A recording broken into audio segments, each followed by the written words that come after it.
Hey, Tim. Hey, Greg. This episode's brought to you by Video Blocks. It's true. What the hell is Video Blocks? Video Blocks is one of the most awesome stock footage sites of all time. I'm a huge fan of it. Have been for a very long time. We use stuff for Kind of Funny Live 1 and Kind of Funny Live 2. Yeah. They got stock footage. They got graphics stuff that you can do. They got audio. Pretty much everything you'd ever need if you're a video editor. And a lot of the people out there are. And if you're not, you should try. It's a lot of fun. So what Video Blocks is offering right now is an affordable subscription-based stock media site that you can get unlimited access to all sorts of stuff. They have unlimited daily downloads from a library of more than 115,000 video clips, After Effects templates, motion backgrounds, and more. This is great for if you're going to stream, if you're making YouTube videos like us, if you're doing a crazy live event like Tim does. So ladies and gentlemen, Video Blocks is offering our fans a year subscription for only $99. This is a $50 discount off the usual price tag for our listeners / best friends only. That's less than $10 a month. I don't know what's happening. Get your yearly subscription today for only $99 at videoblocks.com/Greggy. That's Videoblocks, videoblocks.com/Greggy for this discounted offer. He's blocking the Greggy. No, he's not. No, I didn't. Why didn't you tell me that's what you're doing? Nailed it.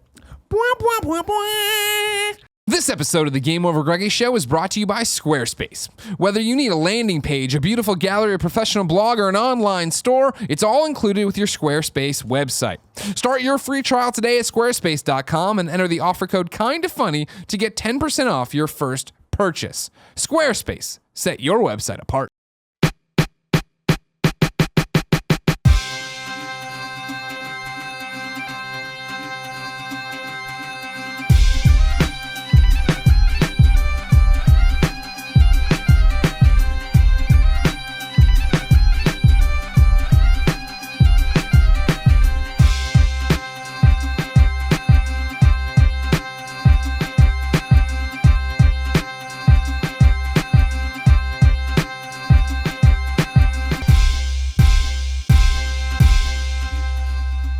What's up, everybody? Welcome to the Game Over Greggy Show. I'm one of your hosts, Greg Miller, alongside the producer / seducer / new haircut. Yeah. Nick Scarpino. I went tight. from the People's I went real Barber? tight. I did. Is that like, whoa? That's Nick's.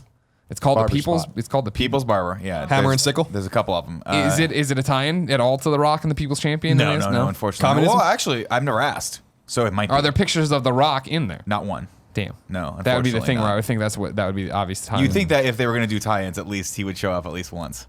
The Yeah. Rock himself. Yeah, well, I think Or Rock not might that be. he would show up, but they would knock it off and just put it up there and have. Yeah, space. I mean, like one like. Is there a spot. Brahma bull in there? There might be a Brahma bull in there. Yeah. Yeah. I have not seen one, but I haven't looked. Now that I know what Thank to look you. for, the next Please time I go go in in, there. I will give you a full report. Thank you very much. That's all I want. You're welcome. Now, we started this show before. And This is the second time. Exactly. Kevin You made fun screws of my up beat sometimes. cop shirt. No, I didn't make fun of it. I made a comment, and then you commented on how stiff it was. But then more importantly, we noticed that you are rolling the sleeve still. Yeah, the thing about well, for this shirt particularly, you have to because it is so stiff. I've washed it 10 times. It's gotten stiffer. Why don't you just give up on it? It's like one of Kevin's shirts. It's a potato sack. You know what I mean? Remember that time Kevin came in with shirts that were just like That's cardboard? because he came on It's them. because they're covered in cum. It's because he accidentally wore a cum rag one That's day. happened before the Kevin Coelho here in the. Try to tell me Funny that didn't office. happen. Good. I mean, I didn't come on it. All right, so you wiped cum on it and then you fucking put it on. I didn't do shit. Now I'll give you maybe you didn't wipe the cum on this shirt, but you're gonna tell me you didn't put the cum shirt on. You didn't do shit. Oh yeah, I did. You just got up one was- day and you were like this, and someone just like the Jetsons. Paula just like slowly is putting his shirt on Kevin. That is the worst image of my life. I'm happy I beautiful. don't need to clothe you. I'm happy I don't have to do a lot of I'm things to happy. Kevin Coelho. Yeah, I'm happy. This is as much interaction with Kevin's body as I want. God bless Paula and everything she has to put up with, I'm sure, at home. Over here, the pride of Long Island, Colin Moriarty. Go Jets / Islanders. It's good to be here today. What happened? Kevin didn't, fucked up the beginning of the show by not recording it, which is fine. It happens every so often. It's funny that it happened though, because during PS I Love You, I was positive that he wasn't recording it for some reason yesterday. And I was staring at him, and then he was gone and all that. I'm like, because if we get an hour, like, honest to God, if we got like more than 20 minutes in the PS I Love You, and he's like, I forgot to record, I'm like, well, we're not doing an episode this week then. Because you can't get that magic I would twice. think we just pick it up. Where it's like, hey, we did Roper's report. There was 15 topics. We're at topic 11. We're just going to continue here. You've heard the show. You can imagine. You what can we're Just talking about. imagine, you know our opinions. In fact, if we'd like you guys just to put up your own videos of what you think the Yeah. first 10 minutes. Because look the like. miraculous thing about Podcast Beyond back in the day, and I can't speak to it now, I don't know if they've continued the trend, is that, are you trying to give me a pound? I'm getting ready to knock. But I'm Let's getting do it ready to knock. preemptively. Okay. We never missed it. An episode was never lost. We never, ever, ever lost an Knock episode. on wood, as they say. Even though Every this- episode that was recorded went up. Yeah. Which is pretty cool. With the Dog and Gamescast. we got close with the PSN outage one. That was Yeah. the one. The- We almost lost. which is It's a gold and one of the most popular episodes of Beyond ever recorded, which Yeah. would have been such a shame if it was lost. I remember, the computer locked up. Yeah. Yeah. But, But we did came out on any the of other those end. episodes have amazing crosshairs on them? No, not like P.S. I Love You and other shows that we've It recorded. looked like the world's slowest sniper. Yeah. He's just Lined aiming. up. It's aiming practice. Waiting. Just waiting. He just Waiting has for that perfect he just has moment. he has binoculars. He has no intention of killing. Yeah.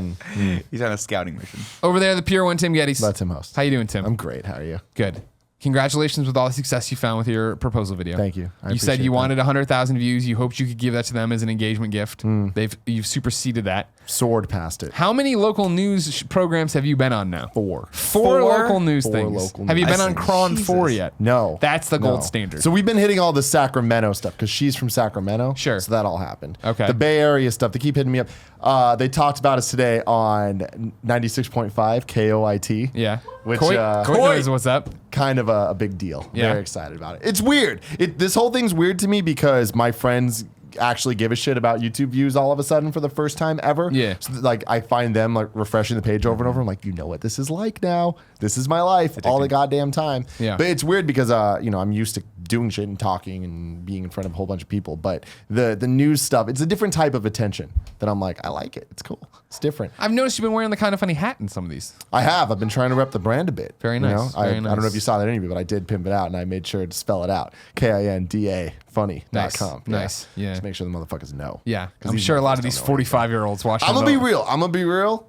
You know, throwing a little bit of shade here.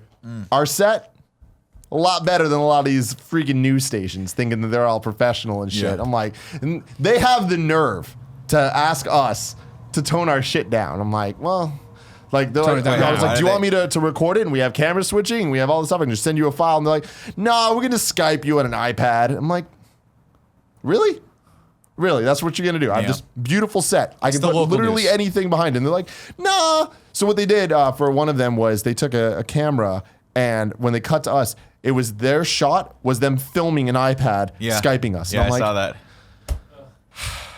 all right.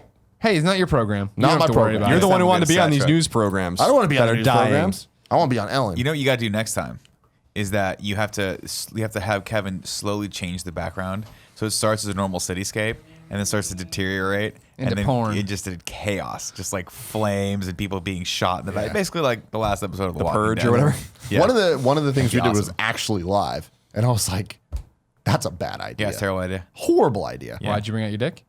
Did you bring I out your didn't. dick? That's the one where I wore the hat. Oh. Why was it a bad idea to be live? Who cares? I mean, they just trusted us. Not only did they just trust us, no prep time at all. Yeah. Like there was a Skype thing. They set it up. They did they called us and they're just like, "Yeah, 9:22, we're going live." And it was all right, cool. We'll give you a call before it happens. Didn't give a call before it happened. We just saw ourselves go live. I'm like, okay, what's up, everybody? Guess we're live. This is the thing. But I don't trust these news stations. I don't They don't either. know a damn thing. No. I thought we were a garbage truck on fire. Oh, yeah, I These know. there's motherfuckers there. Ooh. They're a biplane on fire. Yeah, it's bad. It's real bad. So how far are we away from Ellen? Give me a rough estimate. I don't know. At this point, we will either know or don't know because like this episode's going up super late. But we're doing a hard push today. I don't know if you saw. Actually, I guarantee you didn't see. But we did a push today. He started a Oh. Twitter video and a hashtag and everything. Oh, wow. Okay. Hashtag So get you, Tim on by the Ellen. time you see this, know if it's worked out or not. Yeah. Well, But no. you also know, ladies and gentlemen, that this is the Game Over Greggy show. Each and every, I'm gonna fucking murder Kevin Coella. I'm gonna beat him to death with a microphone stick. Yeah, you. How many episodes have you switched now? You don't know. Do I have to go over there and label the fucking buttons wide? That was a bad tip. If you didn't know, this is the Game Over Greggy show each and every week. 4, sometimes 5 best friends gather on this table. Each bring a random topic discussion for your amusement. If you like that, head over to patreon.com/kindafunny where you can get every episode of the show early along with a bunch of exclusives and perks and goodies. If you have no bucks to toss our way there, no big deal. Head over to youtube.com/kindafunny where we post the entire show topic by topic, day by day until it goes up as one big video the following Friday. It also gets posted to MP3 services if that's your thing. Also, don't forget Extra Life's right around the corner. Extra Life is a cool thing where we'll stream video games for 24 hours to raise money for the Children's Miracle Network and sick kids everywhere. You can go to kindafunny.com/extra life to find out. If you had to describe those kids about it, how would you describe I would say they're the big, beautiful kids. So Wait, I have a big and so question. beautiful. Yeah. You can't do this anymore, right? It's not called the NX the anymore. NS now. Do we have another thing for the? Sure. I'm gonna still- like that. Do you do this shit? I mean, I'll take that. All right, that's I say it for we now, keep throwing out the X though, because People know. DMX is still the one giving it to Yeah, us. no, I know. Which did you guys see the video? DMX, watch the video. One of No, the fans no. out there, the big beautiful kids that of ours, the best friends, edited. He didn't even edit. He just took the Nintendo Switch commercial and put X Go and Give It To You underneath Yeah. it, and it matches works. up It does really well. perfectly. Fuck yeah, it's it like works. it's almost as if they edited it to that song, and then they didn't get the clearance rights at the last second. They're like, I guess we're putting this. Oh yeah, Yeah. Over. How you like me now? It wasn't even that, but it's definitely in that vein. I'm gonna go out on a huge limb and say at no point did DMX enter any of their marketing talks. Just huge limb. I'm thinking. You never know. You never know. Someone at Nintendo, huge DMX fan, Halloween is the best holiday. coming up. Come at me. No, it's today. Such a It is But today. when this posts, this will be Such a this will be ridiculous the thing day. to say. Goof, This is Greg. where it comes from. I had different Come at topics, you. of From course. which angle? I had different topics lined up for I in my Rolodex, and then on Colin and Greg Live today, we stumbled into it. And Colin Moriarty claimed that I've never acted like a big Halloween fan, which of course is bullshit. And I went through and searched and found that I thought for sure I've done Halloween's the best holiday. Yeah, Greg- Instead, I've done Thanksgiving is the worst holiday. Greg went back. His claim to Halloween fame is 2 years ago. He made a video about Thanksgiving in which Halloween came up. That's him saying that he's a big Halloween fan. It That was goes the back. last time. It goes back to this is just Colin and I being locked in this loveless marriage for so long, where we just don't listen to each other. He's like, "You've never said that about Halloween," and like, I'll give you when I'm joking around and I'm doing stuff. I for sure have talked about my love of Halloween and how much I love Halloween, and when I bought the fucking pumpkin mug, even if we're gonna go that far. But then the pumpkin bread, which we've talked about, not even just this year. We had a topic about pumpkins last year, No, I and I get just it. did it again because I fucking like it so Now much. here's the thing, Greg. like I'm pumpkins, not. like I'm Halloween? not on Colin's side of this necessarily. I can't believe you're throwing me under the bus. But I'm not necessarily like I would never describe you as a Halloween guy. The pumpkins, I'd give that more to just pumpkins, not Fall. so much like fall, Thanksgiving. I for even. sure in this nonsense. Kevin, what fucking episode is this? 69. 152? As sure as shit in we've run out of things to talk about forever ago. Who wants to hear about Tim Grant or fucking Superman, all right? I guarantee I've said Halloween is my favorite holiday and talked about this. You might have said it, but you never. I mean, You don't live it. I have a You steel. ain't I trap. don't live it. No, you definitely don't. And that's a lie that you have a steel I have a trap. steel trap. The fucking power of lies is fucking I far as have the eye can everyone out see. there. Give me the one. Everyone out there, understand that. Give me the one. Tim immediately eats shit out of his cup and is like, He's what? like, I don't know what's wrong with this. Go. I have a steel trap of a memory. I remember everything. Okay, the things that I want to remember, and when I don't remember There something, you I go. just tell you that I didn't feel like remembering it. But you've never. Tim's right. You don't live. You don't live the Halloween lifestyle. You never have. I've known you for 10 years. I've lived with you for more than half of that time. You're not one of these. You're not decorative in October. You're not dressing up for Halloween every year. You're not watching a horror movie a day in October. Yeah. So don't give me your fucking nonsense. You can call it the power of lies. You can call it that. I am, and I'm going to call You it can power call lies. it that. Yeah. And you might like Halloween, and you might enjoy it, and I won't begrudge you enjoying Halloween, and I'm sure you brought it up in the past. Thank you. I'm sure you have. Thank you very much. But to you, to No, that's point, good. You can just leave it there. I brought it up in the past. That's all we point needed out to cover. a Game Over Greggy show episode from 2 years ago Yeah. about Thanksgiving, Tom in which Hawkins- Halloween comes up, and that is your hallmark Tom example. Hawkins find all the Halloween mentions in the Game Over Greggy show. Everyone tweeted at Tom Hawkins with all the Game Over Greggy show mentions about Halloween. So let me play the role of journalist then, like I used Sure. to. Thank you very much. Why do you like Halloween? I'm going to ask you a question, just like a journalist does. Because why do you like Halloween? Halloween is the one holiday that gets better, or at least stays consistently awesome, the older you get. What? When you're a shitbag kid, you get to dress up and run around and get candy. You get into your teen years, you get to dress up and fuck around, whatever. You want to you want to fucking throw eggs, you want to do other dumb shit, Kill some whatever. You get to be old enough where you want to make out with a good-looking chick or man. I was gonna say chick chick man. They got those Chick too. man. They got those too. You go to the Halloween dance or 2016. party or somebody's stupid ass Halloween party. You get to college, you're getting dressed up and you're drinking, and you get to be 21, you're going out to bars now. You're drinking again, and now there's all these women out there dressed up, or chick men dressed up in like the sexy outfits. You know what I Yeah, mean? yeah. You keep getting older, you keep aging up, you keep having cool parties. There might be a dead zone in there where you're like, oh, I'm too old to go to bars. Maybe I'll just go to friends' houses and watch a movie. No big deal. And then if you want to go have the kids, it all starts anew. Where now you're buying the kid the costume, you're getting the kid lined up to it. You're getting the kid into it. You're gonna go out there with the kid. You're giving out. Maybe you Say no the kids. kid one more time. I can't. The 'cause I kid. can't. You don't have the kid, but you still like Halloween. You get a little older. You stay at home. You give out candy to the kid that come by. You know what I mean? It's a holiday that's consistently awesome. There's You're no winning me dips. over. You're There's making no solid dips. points. And the best part about I'm sorry. Go ahead. I'll go ahead. No. I'm just saying. I agree with you. I love Halloween. I think I don't know that it's necessarily the best holiday, but it's definitely up there. It's top 10 holidays. But what my problem with your logic is a little flawed. Here's why. Because I still love it. I just don't have the energy for it anymore, right? And now I live in an apartment complex where only people there's one kid there. And I guarantee he's not But going that's to the go thing. to You know, coffee. I mean, don't get me wrong. If you don't want to Coffee, get, candy. if you miss that giving out, if you miss giving out candy, which I do. I remember I do when I too. gave out my last things in Colombia, and I was like, oh man. And then I moved, and I moved into Yeah. apartment complexes Yeah. or the middle of nowhere in a neighborhood that's not really Halloween focused or anything like that. Not really the middle of nowhere. We're in I the middle of miss a it. city of 750,000 But people. not in a neighborhood full of kids getting dressed up for Halloween. Sure, Nobody's sure. coming by knocking on our iron gate door asking for candy. better You know what I not. mean? Language barriers I'll just left and ignore it. right. I'll just Nobody put them knows at what's home. going Oh, on. man. I'll just put them at home like Moriarty when the mailman Here's the comes. thing, though, is that Halloween is a visual delight. Whether you want, But you're not going out. You're not it even doesn't doing matter. it. Yeah, you don't do see anything on people. Halloween. You see people in the costumes. You're out. It's a visual delight. It's true though. It is a visual delight. You get to see things. I don't know if I'm insulted or flattered that every time you look at me is when you start laughing hardest. It's true though. No, it's totally true because wherever you go, at least you're in it, right? It's not like Thanksgiving goes along with each person after they walk around. They don't want a fucking turkey hat on, Exactly. doling out pies to Exactly. little kids. Exactly. I just like the creativity that goes into Halloween. Uh-huh. And to me, that's the one thing that I think I'll never let go of, which is that I always, at least once in October, think, what would I be still? If I had an occasion to be something. Yeah. Well, the I never come process up with an there answer. it goes through. You're Yeah. like, it's late October, and you're like, what would I be? Yeah. Next year, I'm going to start planning Yeah, exactly. in June. No, you're No. not. No one is. No, but like you could be anything, right? I could. It's the one day where it's legitimately okay for me to walk down the street dressed as Batman, And that's why it's awesome.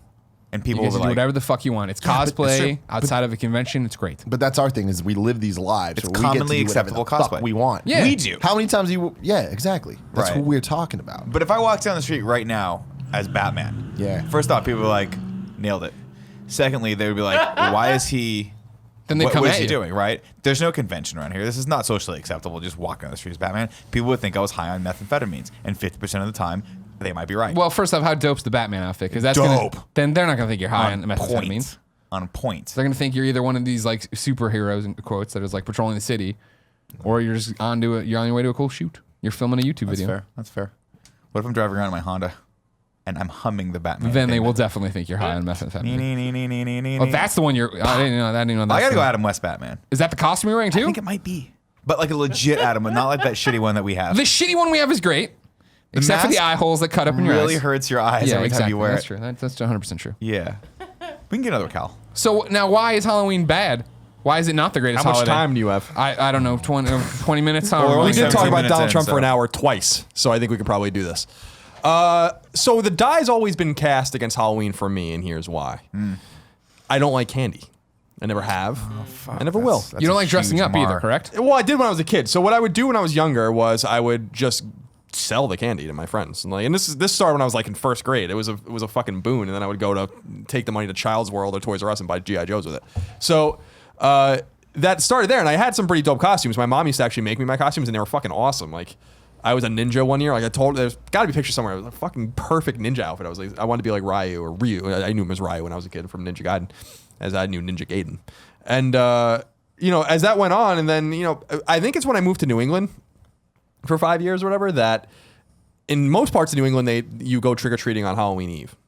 So that totally threw me for a loop. I remember very clearly the first year I was there, where everyone's like, "Are you ready to go?" And I'm like, "What are you talking about? Like, Yeah. Halloween is Tomorrow. whatever Friday." And they're like, "No, you don't trick or treat on Halloween. You trick or treat on Halloween. That's weird. It's mischief night. Mischief night, Fucking whatever they call it. Real America. And well, in New England, Well, it's just New England, though, right? It's yeah, not like- I mean, I don't know. They might do it elsewhere. I think we've looked into this in the past where there are have. maps. This has been an issue I think it's between mostly us. in New England. Probably when I talked about how much I because like I feel like when Halloween. I lived in Maine, New Hampshire, and Massachusetts, right? And I lived in Massachusetts when I was an adult, so I don't really remember the rules there. I think in Maine and New Hampshire, you did it on Halloween Eve, and I think in Boston, you did it on Halloween. But I think in the suburbs or like in Central Mass and Western Mass, they might do it on Halloween. I don't really know. And their whole argument there is that Halloween and like American horror is from Massachusetts, and their whole argument is that from Salem and all that kind of stuff, and that's how they do it. And I actually went to Salem one year for Halloween, and it was really kind of interesting. But and for people that don't know Salem, the witch trials, it's a very old town in Massachusetts, really fucking creepy. I used to play hockey there sometimes, and so. I think I just kind of grew out of it because there was no real reason for me to get involved in it. But then it's like the reason that it's annoying is it's just this cumbersome holiday. It puts everyone out.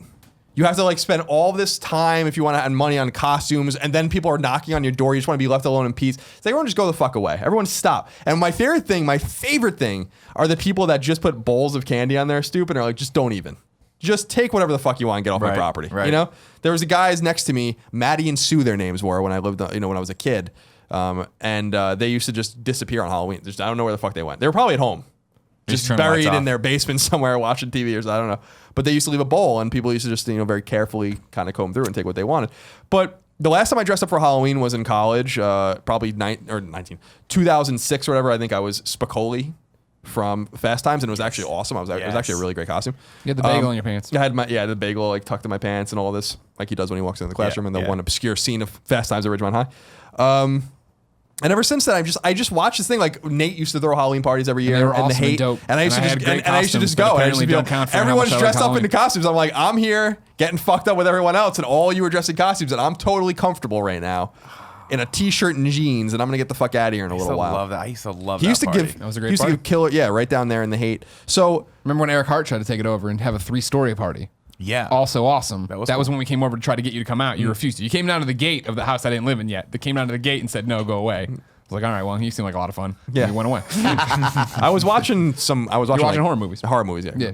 So I like the fall. I think it's a great time. Winter is my favorite holiday season, but in terms of, I like the fall, turning of the leaves, weather's getting. I mean, if you're in Boston, for instance, the weather's getting miserable now, and I appreciate all of that. But I feel like Halloween, it's just kind of nonsense. It really is. It's just total nonsense, and that's.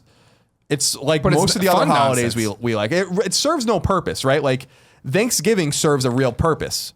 Sure, it's based on a genocide of the Indians or whatever, depending on how you want to. But it really isn't about that. It really is about cooperation. But I understand how people might look at it like that. But it's a reason for your family to get together. You're feasting together. You're giving thanks for all the things you have, and you're watching 3 games of football, right? The most important part of it. Christmas is a time of gift giving and again family and all that reunion. New Year's is rolling over the calendar. There's all these 4th of July celebrating the country. All these things. Halloween's just like, I don't know. Like it's some fucking weird pagan thing. Here's the thing about Halloween and why it's great is that it's unique. So is Christmas though. Thanksgiving could blink out of existence tomorrow, and I'd be like, I've lived Thanksgiving. I've had enough turkeys. I've had enough yams. I've had enough of the bullshit that goes on there. And there's also the expectation of getting together, trying to carry a conversation with your family, try to keep this going on what's happening. All right, cool. Always getting to that point where it's like you want to go, but is it time to go? And you watch a little TV, you hang out, you have some pie. It's like, all right, whatever. Christmas, the same thing. Christmas expectations wildly out of control. Are we spending? How much money are we spending? What are we doing with each other? Are you coming to see me? You're in a relationship. Which family are we going to see? Do we balance that out with? How do we make all this work? You give me anxiety. New Year's on paper, cool. We're having a party. We're staying up. We're cheersing at midnight. But New Year's the exact same fucking thing. It's blinking out of existence tomorrow. I've had enough New Year's. I've seen enough New Year's. I'm with you there, where I don't even like New Year's that much. We get together, we cheers. We're inevitably, even though we'll all make fun of it before, it'll end up on the Dick Clark now Ryan Seacrest fucking countdown thing. Yeah. All right, great. The ball's gonna tradition. drop. Great. The ball's gonna drop. Who the hell fucking Dick cares Clark's about it? sarcophagus on television with a countdown. 4th of July, of course. God bless America. I'm never gonna knock the That's my greatest favorite country holiday. in the land, of course. But 4th of July is just this is just a weekend barbecue in the summer that we could have had. We could have this all the time, except for like the cupcakes being the American flag. That's the for genius of America. Yeah, but I mean, no one. Like, then it's just like I'm going to go see some shitty fireworks. It's We're not gonna a go see barbecue. some shitty fireworks. It's a birthday party. None of these fireworks are going to go wrong. And none, you know what I mean? Like, I'll tell you the best 4th of July there ever was, right? It was my graduation party. This wasn't even on July 4th. I'm just saying it was a good barbecue and we had a bounce house. All my friends were there. Again, you know what I mean? Like, that's how good it can So be. it was a good party that wasn't on 4th of July. And that's what I'm saying. It's 4th of July. They're just fucking good barbecues in a backyard. Yep. Out in America, they're having a Budweiser. Halloween's different every year. Yeah. Different costumes. People are doing mean, different things. it's not different Shaking costumes. out. It's all- Shake it out. It's No, not. It's not. replacing the different costumes. It was the Joker, and then it's The dress. like whatever. Yeah, The blue gold dress exactly. thing. And then all of a sudden we got Harley Quinn this year. It's there's Yeah, I always can't wait to just see the 7,000 Harley Quinns. It's gonna be very unique. But the thing Yeah, I'm is, sure you're I not don't going to like that, appreciate- you fucking perv. Slow jerking it by the window. I don't appreciate that you know that TV Thanksgiving doesn't matter You got a because friend there's over? no Thanksgiving specials. You're not seeing Thanksgiving TV specials. Yeah. Right? Holiday specials, they're always trying to prove a point and stuff. Halloween specials are just the jam.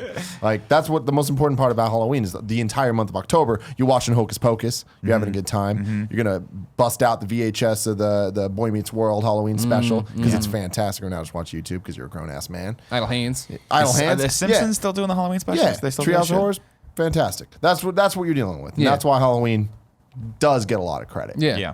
So and then yes, the candy, which is great. Sidebar. It has nothing to do with anything we've talked about Halloween. We talked about Thanksgiving, and it came to mind. I want to bounce something off of you guys, see what you think. Bounce it off. I'm going home for the first time for Thanksgiving since college. Okay, Aaron's coming, Lola's coming.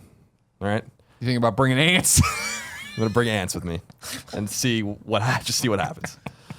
I haven't seen my 6 nieces and nephews in a couple of years. The oldest one's 10 now. Drinking age. He's almost allowed to drink and do drugs, which is amazing. I wish I could do drugs when I was 10. Now You could have. Well, I could have. That's true. I remember actually upset. My dad had this pack. I'll never forget this because I didn't smoke cigarettes. I tried cigarettes until I was like in high school. But I remember my dad had this pack of like Cambridge cigarettes. Remember those? And they were just in the garage or whatever. And I don't know took what a it and Cambridge- It's is it just like just it's like a a brand? Yeah, it's just a brand. Okay. Like a red and white box or something. And I remember taking one out and like he was gone. He was at the firehouse or something. And I remember just obsessing all day enough if I was going to smoke it or not. And I ended up not smoking. But that's in a sidebar. The original sidebar was what I'm thinking about doing because I'm not going to be home for Christmas. I usually send them presents. I make my mom wrap them and then give them to them. Yeah. Right. I'm going to bring them. I want to propose to their parents, their respective parents, that we all go to the mall, all 6 of them and all of us.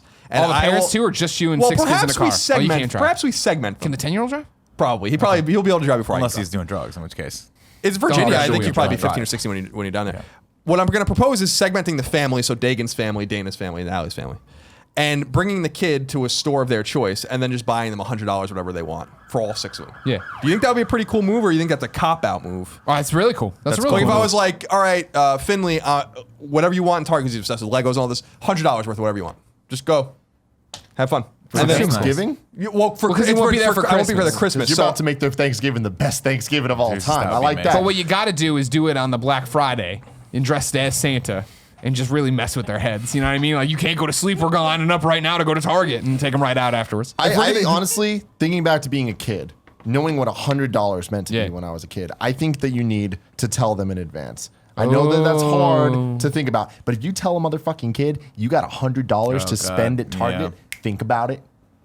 They're going to be doing all this math. You're going to teach them a lesson about taxes. Yep. It's going to be, Colin great, loves teaching heartbreaking lessons at the about same time. Yeah, no, it's going he's to going be. to come and be like, all right, I got $98 worth of something. You have to put something back. Yeah, there you go. Because I like because this. the illegal Educational. sales tax is going to come and you're going to have to. Because the government is stealing from you. Remember what my dad told me, young Finley. The government will steal from you, and they'll take everything from you if it's not bolted down to the ground. And then he starts crying. Yeah. No, that's real cool. I've done that You before with the slap kids at the store. $7 worth of Legos. We're out like, of his we're hands. walking around and like they like that, You're like, well, you pick it up, put it in the car, and like, yeah, I'll get it for you. And they're super stoked. Yeah, it's gonna be great. Cool. All right, that's it. I like it. I'm a big fan of that. When I was a kid, my aunts and uncles, they tried for a while to shop for us, but then I think largely the intermediary they were going through just got tired of asking us and then telling them what we wanted, and that person's name is Mom. And so she just eventually started saying, just give them cash. And so from about 13 on, all I got was $100 bills from my aunts and uncles. That's awesome. And I got 5 aunts and uncles. Yeah. So it's pretty great. Yeah. Making some money Pretty there. fucking great. Right? So going back to Halloween for a second Right. here. The Now, Colin, uncontested best holiday because no one's offered a counter argument. You brought up Christmas is the best holiday. Christmas is this shitty holiday. you brought up that your mom used to make you costumes. Yeah. What costumes did she make? Penguin was one of them. Baller. Ninja was whoa, one whoa, of them. whoa. Penguin as in Batman penguin or penguin? No, like a penguin, like an actual Okay. penguin. I Okay. fell in a mud puddle and started crying. Because you couldn't get There's up? actual Could you pictures get of up? this. Huh? Good. Could you get up? Yeah, I don't think so. Maybe. Like there are pictures of me crying in this penguin thing. I gotta find them because there's a lot. I'm gonna go home. So my family's beach house in New Jersey was destroyed by Hurricane Sandy, and so like we went, and apparently a lot of stuff was in the attic, thankfully, and so they brought it all back to Virginia. So slowly on Facebook, all of these random ass pictures that people are finding are coming up, and I guarantee you. There's The some penguin fucking photos are out there. classics in there. I gotta find. But yeah, so Penguin, Ninja, Magnet Man. I was one year. I wanna see that photo. Of course you will. A pirate, I think. So like the pretty much the classic. Yeah. No, touchstones. my mom was a big sewer. She did my first Ghostbusters outfit, then my second Ghostbusters outfit, of course. She made the jumpsuits for me and then painted on the logo. She did a fucking great job. The only criticism I have is that my Ghostbusters 2 outfit, right, said Egon on it and not Spangler. But I'm pretty sure talking to her, that's because I said I wanted that instead of that. I knew it wasn't canon, but I'm playing fast and loose with this to begin with Yeah. on who I am. Why not? You know what I course, mean? of course. And then she You're made me very a great Batman one to fit the Michael Keaton Batman mask I'd gotten, that latex one. You know, you I pull on wanted it, that mask tears your so hair out and badly. it sticks to your face, and it's all yeah. I wanted that so badly. When I was a kid, there was a place called the Riverside Plaza. It used to be an indoor mall, and it was very sad. But they had one store that was like this year-round costume store. And every day, every time we went to the mall, I used to get a pastrami sandwich at this little bakery. And then after I was done eating, I was like, Mom, I got to do it. Go to this little costume shop because they had the actual replica Batman Cowl. Yeah. It was From the 89 Batman. I had it forever. I don't know where. I think I might have taken it to college and just dumped it there at some point. But I had it for a long Yeah, time. it was like a couple $100. you had to at this baby place. powder it, pull it on because it just fucking tore everything. And I'm off like, you. I want that. So I tried so badly to get my mom to buy it for Yeah. me. And she was like, I'm like, no matter what I could come up with, there was no real rationale for her buying that for me. I got mine leading up to Halloween. It must have been, I guess, 89, right? Or because it was a summer 89 movie, Yeah. so it might have been that.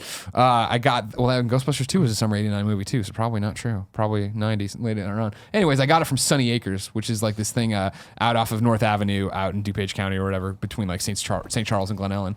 I'm giving you all this very detailed information on how to get to it though. But it was like, Sunny Acres is like tradition if you're in the area, right? You go there because they have like the rides set up. They have it's a pumpkin patch. You get your thing. They're cooking corn there and all this other crap. Like your parents are excited to eat or whatever. When I went back to visit Illinois a couple weeks ago, I went with Poe on like the first weekend. We took his 3-year-old son Jack there, and I at some point I was like, they're at the rides. I'm like, I'll be right back. I got to go in that costume shop. And I went in there, and I remember this costume shop. It was a huge barn, right? Just being thousands of costumes. And you go in there, and it's this dinky fucking barn. It's been that big forever. But when I was a little kid going in there and seeing all the crazy masks and gloves and capes and wigs, it was like this giant mecca of costumes. And now it's just like, oh man, this is just a thing. I miss those days. The other day, Tim and I were at lunch at the, was it in Chamonix. Chamonix. Oh, And Halloween we spirit drove store? past one of those, it was like a pop-up tent of, the Halloween stores. And I was like, Tim, we got to stop, dude. We got 5 minutes. Let's stop. And as he started pulling up close, I looked and I'm like, nope, keep going. Just keep going. We were about It just to. looked janky. It as looked shit. so hot. It It looked looked like it was so gonna be a good- like sweaty and hot. Yeah, yeah. But so what I was trying to get to earlier is my mom also made me my costumes, but I've said on the show many times my mom is quite the hippie. Yeah. So she wasn't having anything fun. Yeah. And I wanted to be a Ninja Turtle. I wanted to be a Power Ranger or whatever. So my mom did this instead. Kevin, take a time code note. This picture's gonna have to happen. Are you a star over a rainbow? Yep. Are you a fucking sunflower? What is that? I was like the weather. oh my God. There's That's clouds, cheap. there's Is that you with Belle? And The that weather with is me Belle? with Belle though. So shout out to that. No, that's a good point. Kevin, remind me, and I'll send you tonight my Ghostbusters photo, which is side by side then with the adult jumpsuit my mother made me as well, where she sewed all the patches on and things. Like Wow. that. But it's funny you talked about your mom playing fast and loose That here is with amazing. Halloween, right? Mm-hmm. If I'm lying, I'm dying. Colin Yep. Moriarty. Do it. When I was growing up in unincorporated Glen Ellen, Yep. and I didn't know right from wrong, good from bad. Still don't. My parents consistently, over years, didn't give out candy at the front door.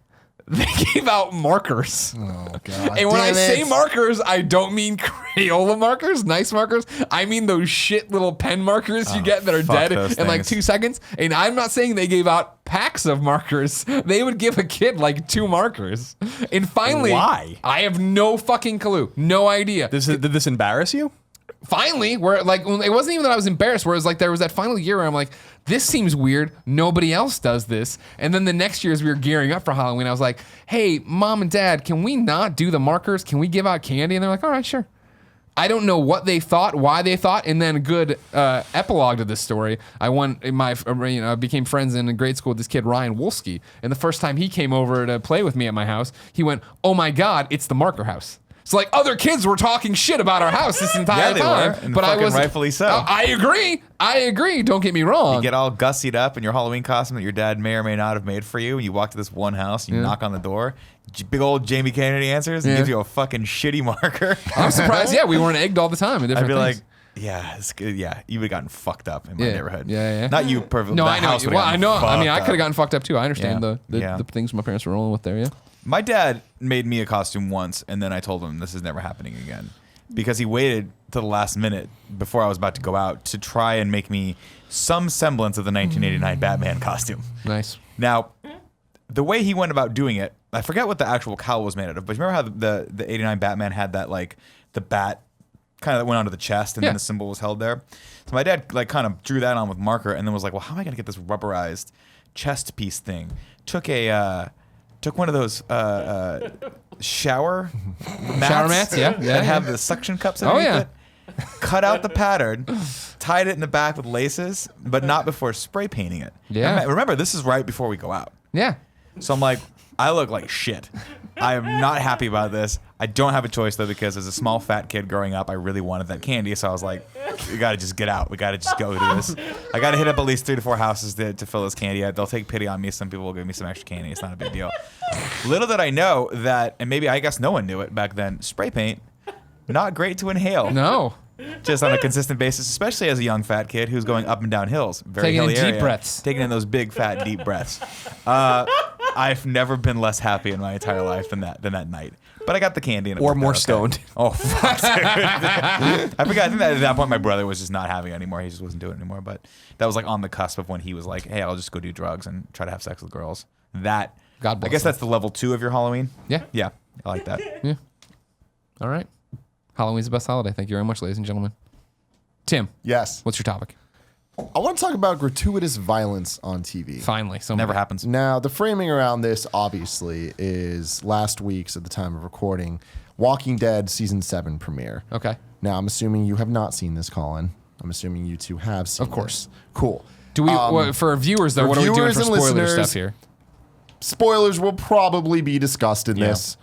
So if you're trying to wait and not be spoiled by Walking Dead, don't watch this topic. I don't think there's any way to really kind of go about this without spoiling things to some extent that people are going to be angry with. So Good call. Just making let's sure. just go. Let's go from there. You've so, been warned. Now, having said that, about to get into spoilers now, there was some very, very, very gruesome deaths in this that were accurate to the source material. People are very upset on the internet and abroad about this show and where it's at and what it means for humanity, that this is entertainment to us. And a lot of people are angry that the show has devolved into just torture porn, essentially. So I kind of want to get your guys' thoughts on that as it relates to this show, but also where is that line drawn besides on Carl's arm? Oh, bada bing, bada boom. In terms of the show, fuck them. You know what I mean? Like I don't like it was very interesting to see that reaction. People are like, I don't know if I'm gonna watch it anymore. And all right, good riddance. See you later. Like this is The Walking Dead that I've been reading for years and years and years and years. And I'm not trying to take that high ground of like this, but it's like I'm not gonna be offended if like the fair weather fans pull away and this is going into a dark place I wasn't ready for it to go to, which is weird to say because they've been. I mean, fucking Herschel's head got cut off with a katana in front of every. I mean, you know what I mean? It's not like this is like so outrageous. old man? Yeah. That's terrible. Yeah. It was supposed to be Tyrese. he only had, like, one leg, but though, Don't so- worry about it. Yeah, by that point, he Whatever. Yeah, it An was old man with one leg, what the fuck are you gonna do with him? exactly. He was gonna Cut go his down head off. eventually anyway. He had to be cut. That was so. My thing was like I had the opposite reaction of like, holy shit, they went there. Because that was my big thing of how are they going to do this, right? And remember how the season finale ends and the blood rolls on the screen. You and me being like, oh, are they even going to show anybody getting hit? And they said in between that time in this premiere that, yes, you're going to see people get hit. This is a real thing. So when Abraham goes down or whatever, gets bashed, I was like, damn, that was gruesome. And then when he fucking did it to Glenn, it was so, I literally went, wow, that was so well done. Not the eye popping out, the actual visual, that's a visual from the comic, but the fact that like I was watching with a group, which I never get to do, of course, but I was in Missouri, so I was watching it with my friend Kyle and his wife who are huge fans, and then Jen, who's a fan. And so like there was that like for me and they did it so perfectly of like Abraham gets killed and I was like fuck, I'm like oh my, and the wheels started turning immediately like this is gonna be such an interesting deviation from the comic and what happens with Glenn and Maggie and the kid now that he's gonna still be here and how does blah, blah, blah. And then yeah, like 2.5 minutes later, right, that's like no fanfare, no nothing. He's like, well I fucking bah, and I was like holy fucking shit. And then it's frame for frame. And I gasped and I'm like, this is brilliant. And then like, yeah, they went down and his fucking eyes bulging out of his head. Negan talks about it the way he did in the comic, and then they fucking kill. And it was just like, damn, so well done, I thought. And like in that room, right, of fans who have most had read the comic, I guess 50% of us had read the comics. We were like, fuck, that was so well done. That was really awesome. I'm glad they did that. And then to step back and look at Facebook and see people all bent out of shape by it, I was like, huh, what did you think? Where did you think we were going? What did you think this was? Well, I think a big piece of the criticism is that it became less about telling a story and more about playing with viewers' emotions and reactions. Yeah. And it's like it's less about storytelling and then more about the fake outs. That's the entire thing. And that started back with the cliffhanger last season, Sure. which people were super upset about. Now, the thing to keep in mind, this episode ratings through the fucking roof. Yeah, of course. So it worked for them, right? Right. And will people actually leave? And the bigger question is, are the people that are upset actual viewers of the show, or are they the people that have Fair weather people, yeah. Yeah, they're just here because this is a kind of tentpole event episode. Yeah. But it's interesting that with Walking Dead, that's something that in the last couple seasons is moving really fast. And when you look at I read the comic, I'm totally caught up. They took a long time to get through the first couple arcs, but then once we hit about season 4, we're hitting like 30 issues of the comic a season when there's only 160 issues. So like you're moving through stuff pretty fast. This entire episode was 4 pages of the comics. That's it. Yeah. That's crazy to think about. And the whole thing was built up to fuck with you as a viewer. And I'm fine with that. That was the whole thing. People are like, it's torture porn. The story didn't move. Da da da. I'm like, well, no. This was first off. You're looking at this as one episode not having story, when in reality this is a tentpole event for this timeline we're on, right? Because when I think back to reading issue 100 on a plane, tearing up, watching Glenn get killed, it was very much like I remember where I was in that moment with that death of what's happened. You know what I mean? Like I remember getting ready to fly to LA. Same thing I imagine looking back in years from now when this show finally ends. I'm going to be like, I remember when we came back, and I'll probably forget that it was season 7 or whatever, but I'll remember those deaths. I'll remember that thing because it's not that one episode. I want to say issue. Sorry. It's not that one episode being cheap or cashing in on my emotions. They're cashing in on they're actually cashing out the chips they've invested from episode 1 of me liking Steven's Glenn so much, right? And seeing how that's gone and progressed and become a thing on its own. And even Abraham, right? Like it doesn't matter how that one episode played out, in my opinion, because it's the memories I have of those characters over years, right? Of getting to this point that their deaths matter. My thing is, I can understand people's criticism of it because this is taking it really to an extreme that I've never actually seen on a station like that before. I mean, Carl got shot in the head, and they did that frame for frame too of him looking dead. You have to make there's a difference between like it really isn't all in the setup, right? And that's where I kind of again, I think the episode's fine, and I don't think anything's particularly wrong with it, but I can understand why people might have been shocked by this, because oftentimes the sort of tragic or shocking things that happen are so well set up and that tension's so well built that it feels like in some weird, strange, fucked up way, it's almost gratifying. And then in this, like if that had happened at the very end of the last episode, I think everyone would have been like, holy fuck, that was crazy, but no one would have cared. It's the fact that we start with it, right? And that the entire episode is just about that. And that's all there is in this episode that people can focus on, that you sort of miss the emotional build up to that point, right? Because we've had such a big gap in between the season finale and the season and the return. What are you in season 5 now? 7. Season 7, Jesus. So I can understand that. To me, I thought it was a really cool choice in that they kind of put Abraham out there as a red herring first, and then I guess it kind of He's works. redhead. Yeah, he is redhead. Not by not naturally though. Just in the show, the Supposedly. actor. Yeah, I think it's blonde hair. I read an article about how all of them had to like keep their haircuts. Oh, yeah. and like the stuff just so people wouldn't freak out and think that he shaved his beard so he's not back on. Exactly. Or mustache is not on it. That's actually not my criticism of the episode. My criticism of the episode is I don't think that it hit very much in a show manner, but not in an emotional manner to me. And I think that actually is because of Negan. I actually didn't. It's not that he was a bad performance. It's just that I don't think I'm at a point emotionally invested in that character that he can carry that episode. Oh, wow. If that makes sense. It might be because I'm bringing in baggage of being such a comic fan. Yeah, see, and to me, he's brand new. Yeah. And Rick, I think, outshined him, especially I forget, Andrew Lincoln. Andrew Lincoln. Yeah. Andrew Lincoln. Andrew Lincoln, I just think was so much more in the zone in that episode than Negan that I just feel like he didn't pull it off that well. And so for me, the violence kind of came out of fucking nowhere because it wasn't like I was watching a character that really had me invested as this like Hannibal Lecter like psychopath that at no point do you really want to fuck with this guy. Like I still think like, okay, that sucks, but I would have walked away and been like, I'm fucking killing this guy still. You know, I just didn't feel like I don't feel like he nailed it. Wow, interesting. Yeah. What did you think? I thought it was fucking amazing. I feel like it was fucking amazing. I feel like he totally nailed it, and I feel like it definitely gave him an extra oomph over all the other villains in the show. Like my already, God. like just this episode, it's like I do feel like it warranted he fucked with Rick. It wasn't like just the deaths; it was like all the other stuff in the episode that got it there. That was my thing of like, I guess I just didn't like it. It left a really bad taste in my mouth afterward. Where I mean, granted, I'm gonna keep watching the show, but for something to me was just off about the episode, and I again thoroughly enjoyed it, but it just didn't sit with me. It wasn't like when I'm trying to think of an analog with the governor where like when he got the better of them, right? Or like that episode where they're surrounded the prison and that all shit's gonna, and like that moment where everything was gonna be okay and now it's not gonna be okay ever again. It just didn't feel that way to me. It felt very generic. that was my thing of that episode in Negan's and it's Jeffrey Dean Morgan, right? His portrayal of Negan for me succeeds on so many fronts because number one, in the comic, I love Negan, don't get me wrong, but comics are comics, so it's gonna be goofy, and he's always played so goofy with the fucks this and the fuck that and the fuck, you know what I mean? Which is funny to read, and that he is psychotic and he goes and kills people. But when they were introducing him, I'm like, oh, it's gonna be interesting to see how they do that.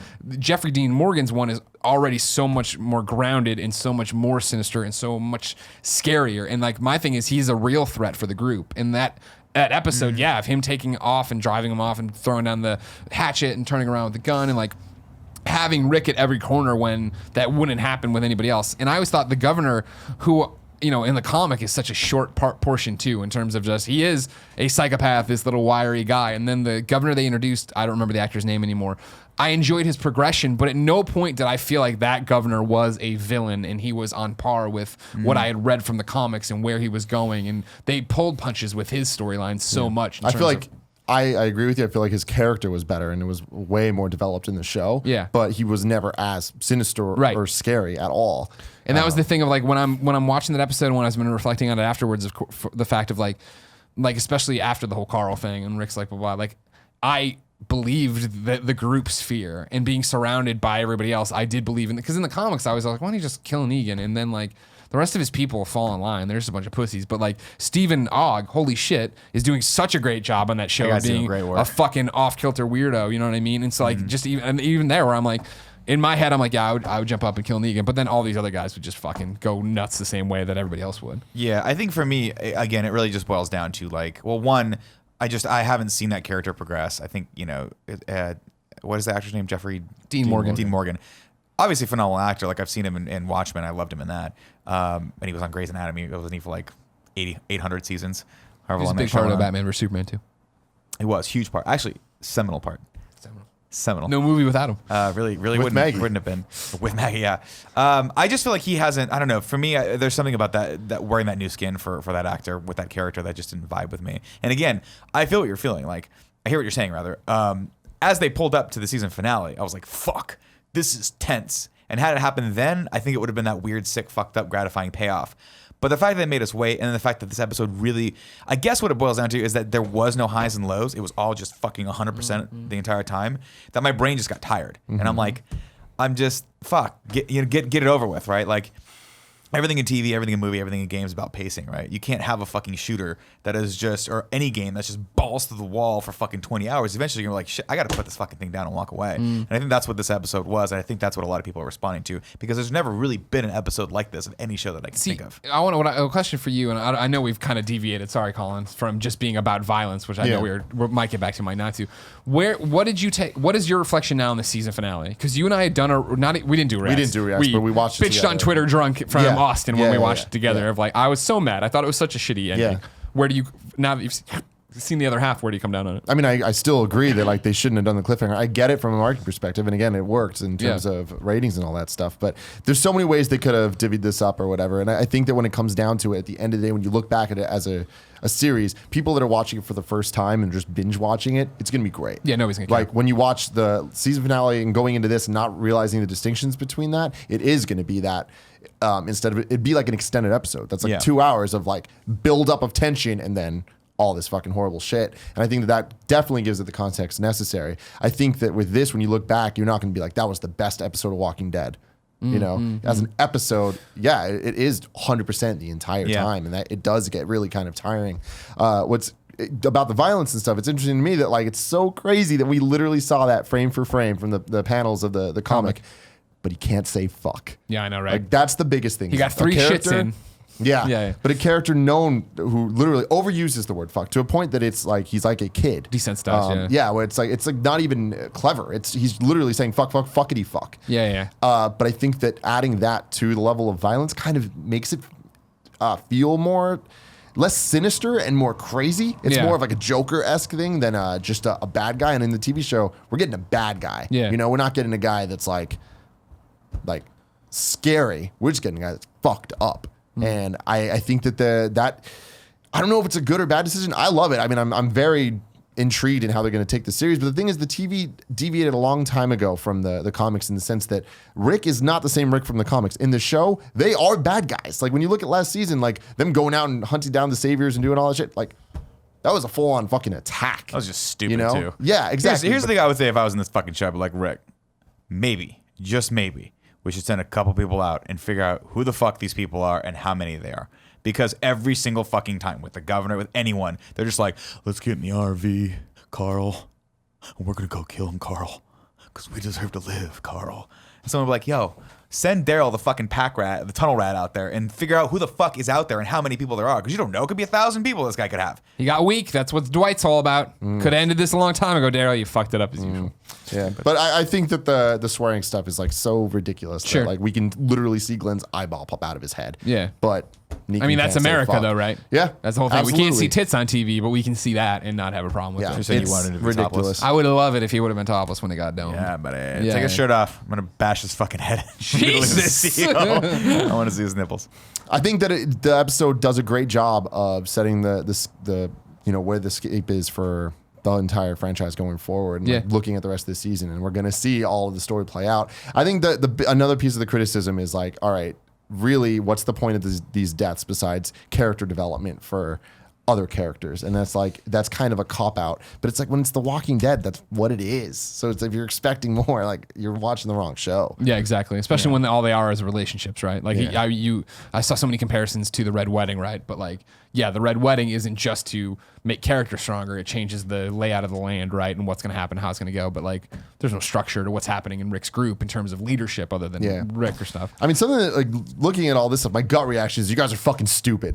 You know, don't watch if you don't want to watch. But then after thinking about it a bit more, I'm like, fuck. I mean, it was really unnecessarily brutal. But I'm like, but that is the point of it. But then I go back to, I'm like, well, it's perfectly off the source material. But then that makes me question. It's like, well, is the source material necessary to be like that? And it's like, well, then we start getting this whole thing of like, it is though. But and I mean, that's why? what the point of this is. And you the either like point it is or you though don't. that people get to create the story they want to create, and that's what they want to tell. So let them tell it. You know what I mean? Like and like that. I would have gone the opposite, where I thought it's the same thing of like with cursing in the show when they get locked in the thing at the end of the one and you turn it on, they don't know who they're screwing with. I'm like, all right. Say fucking. At least mute it like they did in Breaking Bad or do something, but say fucking, because we all know that's what you say there. And so here, yeah, like I would have been not pissed off, but I would have rolled my eyes for sure if it was like people getting hit off screen. You don't know what's happening, and like they're getting hit with it, and then you come back and their heads are just still. Like, not that I need to see like close-ups of it or anything, but like in terms of it being 100 miles an hour the entire way, I loved that because I totally came in when I asked you about what you thought of the season finale. Now I was wrong. I was super mad and thought it was a shitty season finale. I still think I still think I would have been satisfied, mystified, and just as interested if it would have been Meanie or Eeny Meeny Money Mo or whatever, right? And they swung around and it was Abraham, and then they rolled credits because then I would have been like, are they gonna? Whoa, it's not Glenn. That's fucking crazy. Are they gonna really kill him when we come back or not? Because I expected to come back and have it be a way longer build up to finding out who it was. I expected to come back and have like a flashback and we go through it 45 minutes of bullshit to get to the final 15 to find out who really got hit. So to come in and have it, nope, this is how this happened. Now we're hitting him. Now all this other stuff. Now the Carl thing. And like that was the whole thing. I'm like, they could legitimately do this right now to Carl. Holy fucking shit, they might really do this. They're that crazy. And then they didn't. But it was like, okay, but I was like, wow, what a fucking episode because it did play on my years of investment in this show. Yeah, my thing about the comics though is that you kind of explained it earlier. You said this is just 4 panels of the comics or 4 pages of the comics, right? So like how long are you experiencing that as a build up and then to that payoff versus the episode? And I think that's my big problem with this is that it wasn't just 4 pages, right? Which I can read in approximately a minute if I go slow, right? And then you have that final image of the eyeball hanging out or whatever it is, and you're like, shit, that's really shocking. And then boom, the book's closed. It was that image for an hour, and it's just too much. It was just for me, I don't know. It felt a little like they were taking advantage of the viewer in some regard. So I can understand why people might be like, come on, guys, that's a little too fucking much. That's kind of my thing with it is that it's when you look at it, it's like, man, it really is taking advantage of the viewer's emotions and stuff, which is the point of the show, and that's like the point of this episode. Exactly. The point of every show. But for me, the image of them all at the end having the dinner and like him with the baby and stuff, it's like that's really almost insulting at the end of the day. And I think that combined with after everything's said and done, Rick getting the flashes of everyone getting hit. Yeah, that was it's like that was poorly edited. At that point, it's poorly edited, and you can tell they just did it because they had the footage. So they're like, we got to put this shit in here. So it's like, and they shot we need to all know what that. he's going through emotionally. The fact that he's been fucking crying for an hour straight doesn't really get that across. Yeah, so it did reach a point where it's like it's gratuitous without an end to it. But I do think that a lot of it, you need to look at it contextually from the whole show. And that I do think that when you look back, it's going to fit and make a lot of sense and be worth it. And I don't, I go the opposite where they showed the guy, everybody getting hit in the head, right? Because it was like, I know it's literally beating you over the head with it, but I did like that of when you hear Negan saying, think about what would happen if you go against me, right? It does set up why the guy who has been fucking super cop for 6 seasons of like whatever, I'm one-man army unless Daryl's there, then we're 2-man army doing all this crazy shit, right? Who's never been afraid of anyone, right? Like this is why he's afraid of this guy because he knows he's leading and he's seen now how fucking crazy this guy and he knows that if he goes the rest of this way. I don't know. Yeah, I mean, I don't know. For me, it left a weird taste in my mouth. The tension, like when I think of moments like that play with that emotion, like that tenseness. I think of moments like the final scene of like Silence of the Lambs, right, where she's in all dark and he's got the fucking the night vision, and he's like touching her hair and things like that. This just didn't hit on that. This hit more on moments where to me it honestly felt like I was watching like Hostel, where I'm like, this is not really intense so much as it is a little bit getting into the torture porn area. See, now what's interesting about that comparison is the fact that I don't watch those movies. I don't like those kind of movies. Right. I always talk about how I don't like just seeing bad things happen to good people, right? And granted, that's what The Walking Dead is. But again, for me, it's been that I've been with them for so long. It's not like I'm going in to see Hostel with 5 years of backstory about every one of these characters. Instead, it's just like, we're on our college vacation, blah, blah. Oh, God, we're trapped by the natives, and now we're getting eaten. Yeah, I don't know. Yeah, I don't know either. But yeah, to your point, kind of crazy, the difference between the violence, sure, we'll print it, put it on TV, but the cursing, the titties, no. That's got to be on HBO. Did you guys see the cut of the cliffhanger from last season with the fox? No. They did an alternate take where he... Oh, really? Yeah. That's cool. It's awesome. Yeah? So awesome. Is it scary or does it come off cartoony now? It comes off like the comic. Like it totally changes the Negan character. Interesting. All right. Colin, sorry I had to be so quiet there. What's your topic? I don't care. And everything has to be about me. The third topic comes from Patreon. Nick Orr, who I'm just going to fictionally say is related in some way to Boston Bruins legend Bobby Orr. He actually puts in his Patreon profile. He is. Does he really? No. Oh, I was like, wow, that's awesome. I know Orrs, and they're not related to Bobby Orr, I don't think. Anyway, it says, A topic on the nuclear bomb. And when do you think it'll be used next? Be used, and by whom, and what the fallout, no pun intended, would be? I know exactly the answer. It's a good question. You know the answer. Yeah, absolutely. Who's know going to the use answer. the nuclear bomb next? They've already done an amazing documentary about this called Armageddon. Oh, to go after an asteroid. All right. Anyways, you comet. guys. No, I mean, honestly, I think that I don't think anyone's ever going to use. At least I hope they weren't a nuclear weapon again, unless there's a fucking planet-killing comet that's rocketing toward the Earth, and we all have to get all our nuclear weapons together and send them out there with one Bruce Willis and one Ben Affleck. But this time, maybe Ben Affleck will stay and Bruce Willis can come back, because sequels. Liv Tyler, man. I could stay awake Just to see you screaming.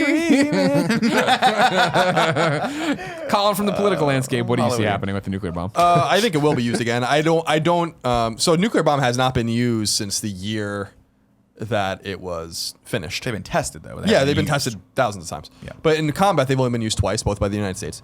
And that, we've talked about it in the past. I'm of the mind that we did the right thing. I know that that's a controversial thing. It's not. It's actually becoming way less controversial over time, and there's a lot of scholarship that supports that. Specifically, if you read about Operation Downfall, which was the operation to invade Japan in late 1945 and 1946, in which we anticipated we would lose at least 1 million men, and that we would kill many, many, many, many times the Japanese people, if not completely wipe them out, because of their orders to fight to the last man, woman and child. So in that particular situation, I think that they were used in a righteous way, but we also didn't really know what we had. We didn't start that war. We tried to end it. We asked for surrender and et cetera and so on. And there are arguments that we could have dropped it over Tokyo Bay or something and been like, just look at what we have. But we didn't think that would work. And there's also some geopolitical reasons why we probably did it to scare the Russians, who had agreed at Yalta to invade Japan from the north and stuff. So there's complicated things about why the bomb was used, and it's also complicated why the bomb hasn't been used since.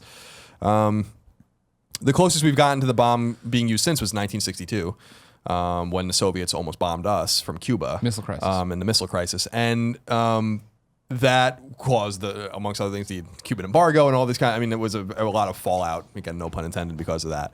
But I'm not sure that we've gotten terribly close since then to using it. But I do think that it'll be used again. Do you think it's going to be like North Korea? yeah, or North something Korea like is that? right. I think as far as state actors are concerned, North Korea is the obvious choice. And I think that this is what makes Those wacky bastards. this is what makes it so complicated. They first of all, the fissile material and stuff that they have is apparently homegrown. They might have bought the technology from other countries that have the technology to do these things. We don't really know where. I'm sure the CIA does, and the South Koreans do. But I hope so. They have bombs. The bombs aren't impressive. They have no delivery system of any consequence to deliver them here, but they can certainly deliver them easily to Seoul. They can deliver them to Tokyo and et cetera, if they wanted to. My assumption is that the country teeters. North Korea, people have said for years, I read a lot about North Korea. It's like one of the things I'm most fascinated about. I read almost every book that comes out about North Korea, because I'm just so interested in it. And for decades, people have been like, they're going to collapse, and they're going to collapse. And what's clear is that they're probably not going to collapse anytime soon. And if it's collapsing from an outside force, then they have these nuclear weapons, and so they're likely to use them. And they're small yield, like 10, 15 megaton bombs, but that can level a city.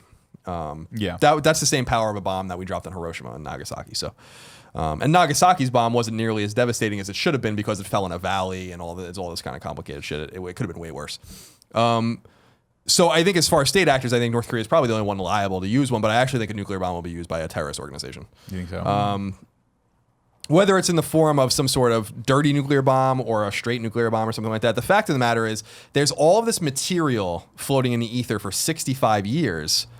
And we definitely, no matter what anyone says, we have no idea where all of it is. Like, We've there's lost sight of just some, no fucking way, when you say material, what do you specifically Well, refer to? plutonium or uranium and all of the, which, you have to, it's complicated to if you go to Oak Ridge, Tennessee, or read about Oak Ridge, Tennessee, that a lot of the work for the bomb was done there, and it took years simply because they had to figure out how to extract the shit and make it so that it was, able to be detonated in a bomb. And then we have two different types of bombs. Little Boy and Fat Man were different kinds of bombs that worked in different ways. One was plutonium, one was uranium, I think.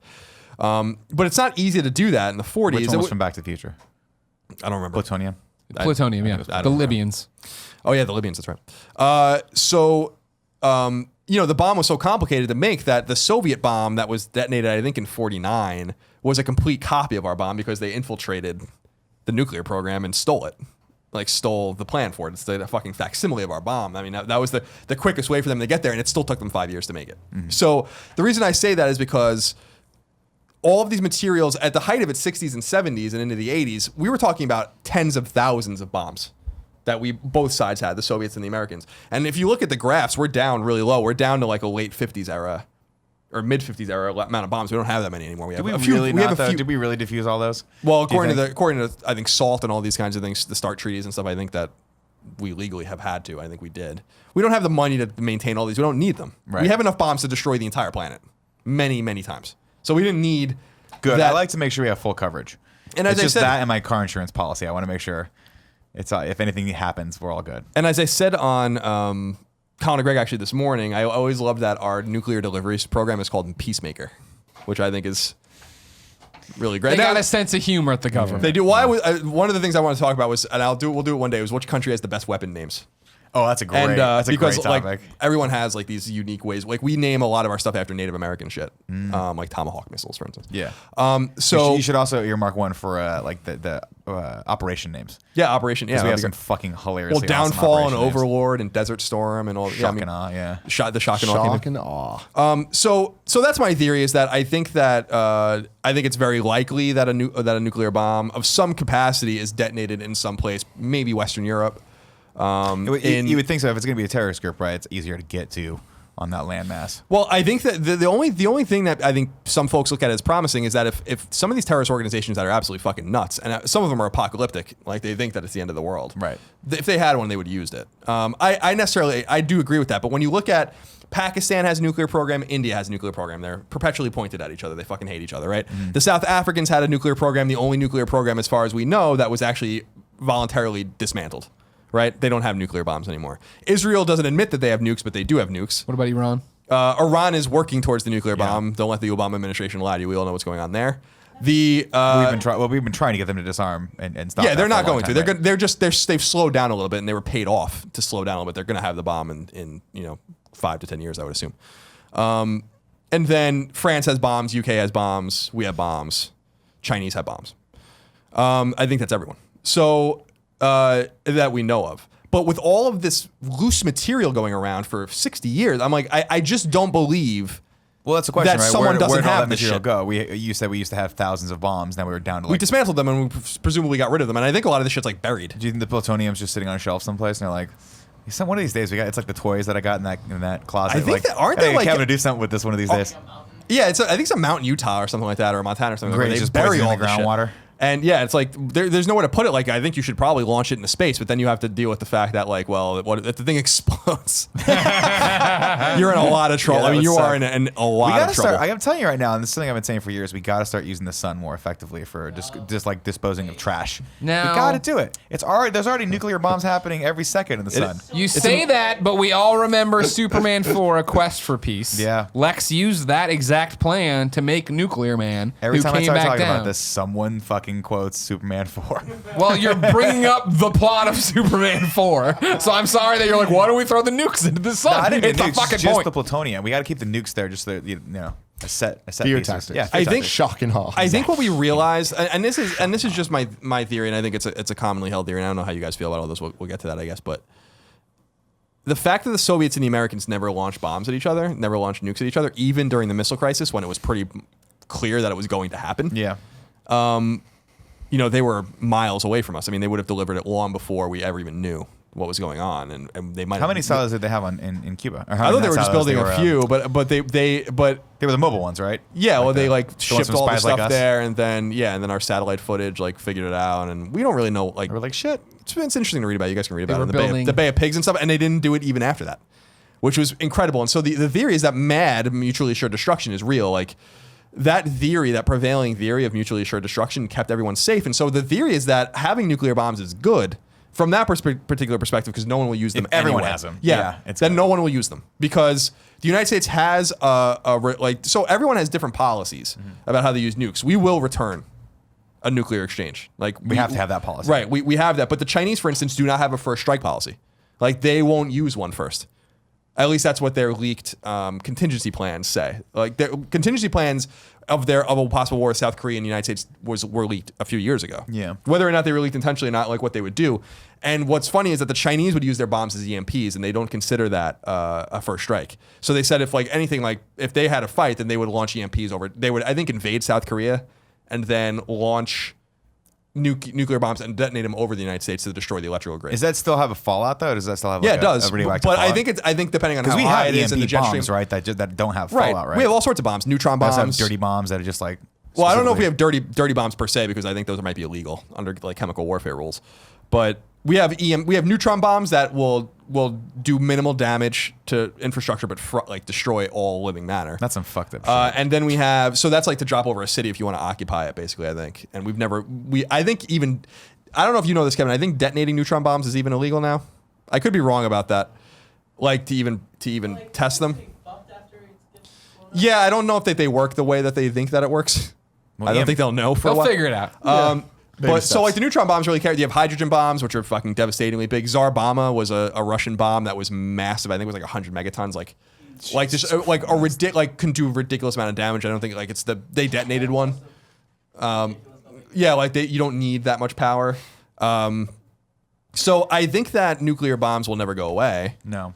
Because not everyone's going to agree to get rid of them. And then I don't think you should just voluntarily disarm. First of all, we founded that technology. I hate to have to put it that way, but we were the ones who built it. So, so what you're saying is we should be suing every other country. No, what should get a I think is what I'm saying is not in an arrogant way at all. I think we owe the world to shepherd this technology. As long as someone else has it, we have to have it. Yeah. You know, the only reasons the Russians got it so quickly is because they stole it. You know, so that's how complicated it was. It was a secret. We thought it was secret. The Russians had infiltrated it for years. We didn't know. Yeah, And you could read about Oak Ridge and Los Alamos and stuff. Really fascinating stuff. By the way, a really interesting book, is I think called Command and Control. I read it a couple years ago.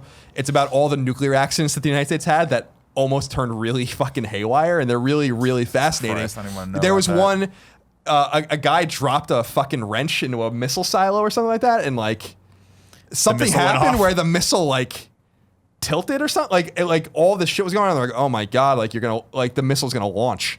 You know, and it's not like it's going to hit the ground. It's like this thing might be aimed at the Soviet Union. We used to launch our nuclear missiles, or we planned to launch our nuclear missiles over Canada in case that they were shot down, so they'd be shot down over Canada, not over the United States. It's a true story. And so fucked up. And the crazy thing is that people in Canada are like this. Yo, yeah, that makes sense. Eh? And I think the crazier thing, I'm getting some of these stories a little mixed up, I think, because it's been a while, Sorry, but I I love think you, we Canada. dropped a nuclear bomb, maybe 2 of them in North Carolina on mistake. Yeah, Yeah. in a swamp. Didn't we never get it back? And I think one of them's gone. Yeah. Oops. How It's deep just was that like swamp? I don't know, it's just and they were saying how they weren't pinned to detonate or whatever. You have to arm them. So if that bomb just dropped, we would have almost blown up a part of North Carolina in the 60s or something like that. So all these accidents happen, and it's very serendipitous that it hasn't happened. I think the unfortunate thing is that nuclear bombs have given nuclear power and nuclear energy a bad name. And so I think that that's a really sad thing because it's very dangerous if it goes wrong, as we saw with Fukushima, for instance. So anyway, that's what I think. I don't know if you guys agree, but that's what I think. So I think a nuclear bomb has every possibility of being used. I don't think it's going to be us. That makes more sense than my asteroid theory. Probably Probably. Yeah. probably a higher percentage of that than Armageddon. It's a movie happening. Well, because as far as I understand, and I mean, there's theories about this, Kevin. You probably know a little bit more about this than I do. They don't even feel like they would need nukes to defer a comet or an asteroid, right? You just need to nudge it just a little bit, and then it'll go off course. So they were saying maybe even lasers if you have a really, really powerful laser that could just nudge it. Just push it. literally a Problem- few feet. The problem it's with not cool though. using a nuclear Yeah. bomb is then it breaks it up into little pieces, and now you have a bunch of nuclear waste coming Which out. I think is what point. happened in Deep Impact, right? They blew it up, and then the smaller one hit, Yeah, that's true. and That's true. then So yeah. bad. See, that's the thing, but you guys are missing the point. In Armageddon, they did that, but it broke it into 2 chunks, and the 2 chunks just narrowly missed the Earth. That's what we got to do. Remember, he bet right at the last second. If you guys remember the documentary, he hits the button, and he goes, "We won, Gracie." I think that was her name. I can't remember. Liv Tyler. Liv Tyler, and I don't know why I just did my Andrew Lincoln impression. Because both of them are real bad. Both of them really aren't. So any of the characters. And then boom, man, the whole thing blows up. He flashes forward. He sees his chick getting married, and then I can stay awake just to hear you screaming. Yeah. Yeah. So I don't know that I have much more input. I don't know if you guys have any other. I mean, well, it's opinions just a on it. hypothetical, and I mean, your scenario makes sense. I think it's one of those. I think in terms of the countries, North Korea, but even then, I don't know if they'll ever actually do it. I mean, if the thing is that if they did it, it's over. Oh, yeah, So no, like totally. it's over for them. We have bombs in South Korea and in Japan. So that's like a death wish, but they're crazy. Exactly. That's Like the thing. so like if they I mean they arbitrarily just started shelling the South Korean island like 2 years ago. They sunk a South Korean ship for no reason. You know, like they're provocative. They instigate.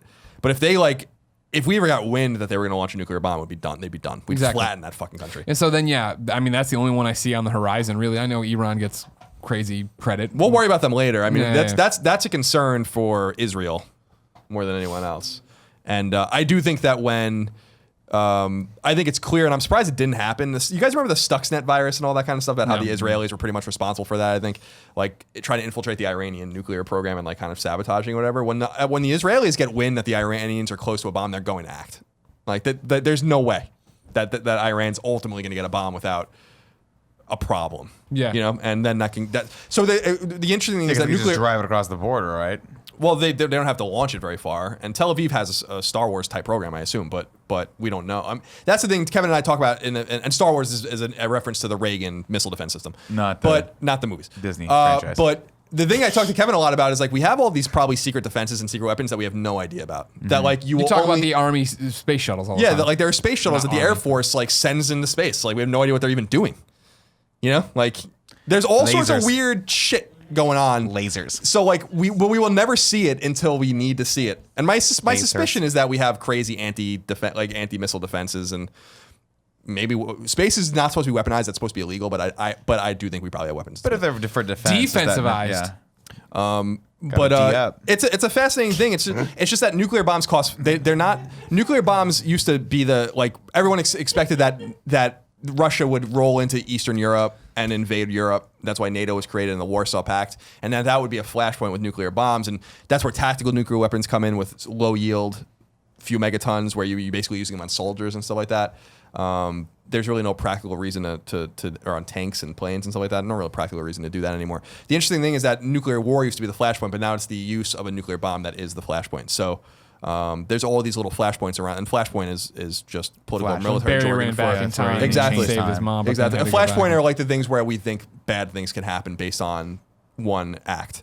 And so you have Iran, you have Western Europe, you have the Russians in Ukraine, you have North Korea, you have all these little things. And I do think that the only one the Russians and the United States are not going to have an exchange of nuclear bombs. Like it's just not going to happen. It will destroy the world. You know, like it won't destroy a few cities. Like launch 10 nuclear bombs and you have nuclear winter. Yeah. You know, like, and the sun it's going to become 10 degrees cooler. All of your plants are going to die. It's over. It's the Matrix. Might be what happened maybe in the road. We don't really know. Probably not, because there seems to be no radioactivity. So anyway, I can go on and on about this because I like this kind of thing. Some good books out there to read about potential nuclear. Give us one good book about that. There's a book from the 50s. Duck and cover. No, it's called The Last Babylon. Okay. By a guy named something Frank, I think I want to say.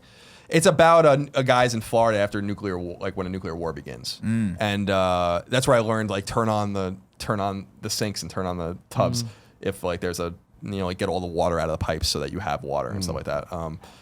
Pat Frank, Last Babylon's really really good.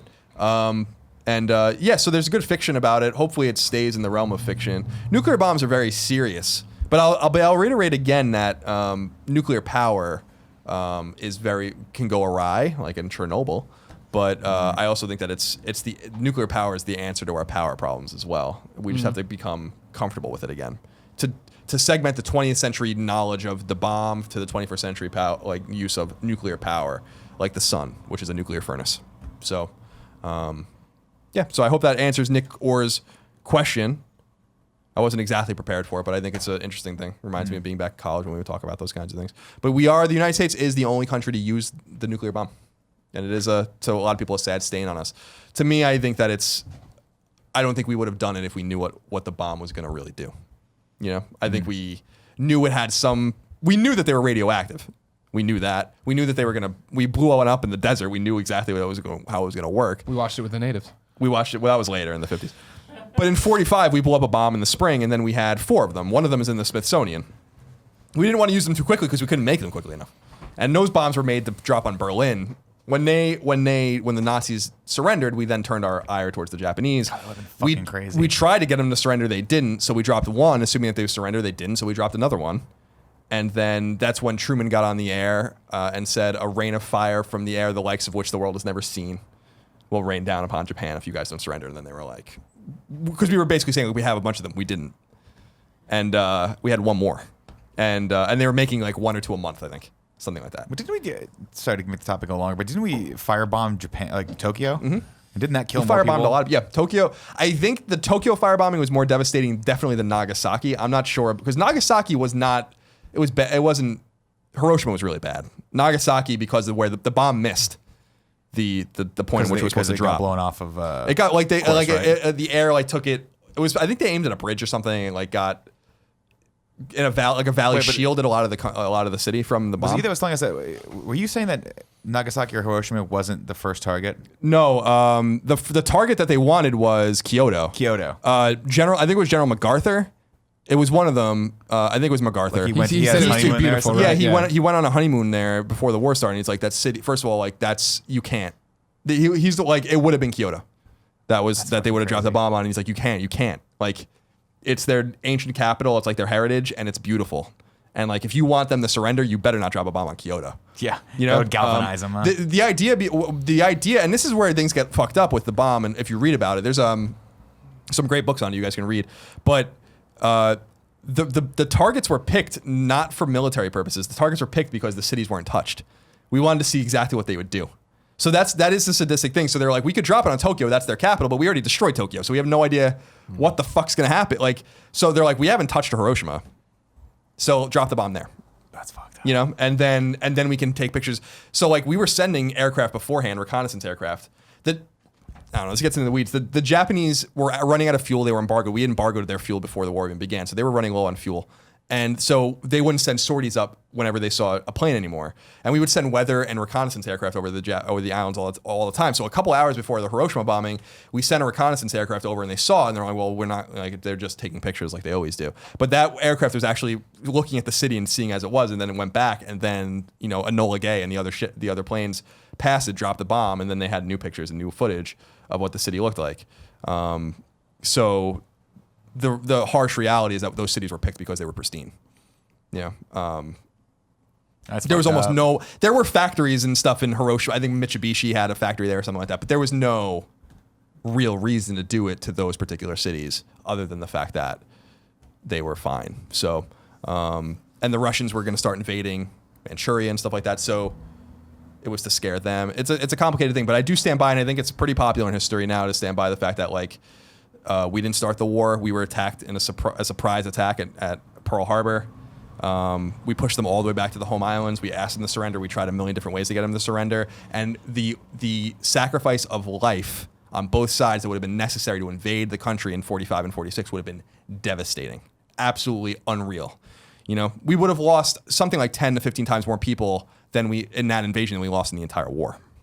You know, so you have to think about those things when you balance the use of the bomb. I think it's a terrible thing. I don't think it should ever be used again. I don't think we should be proud of using it, but we did save millions of Americans and millions of Japanese lives.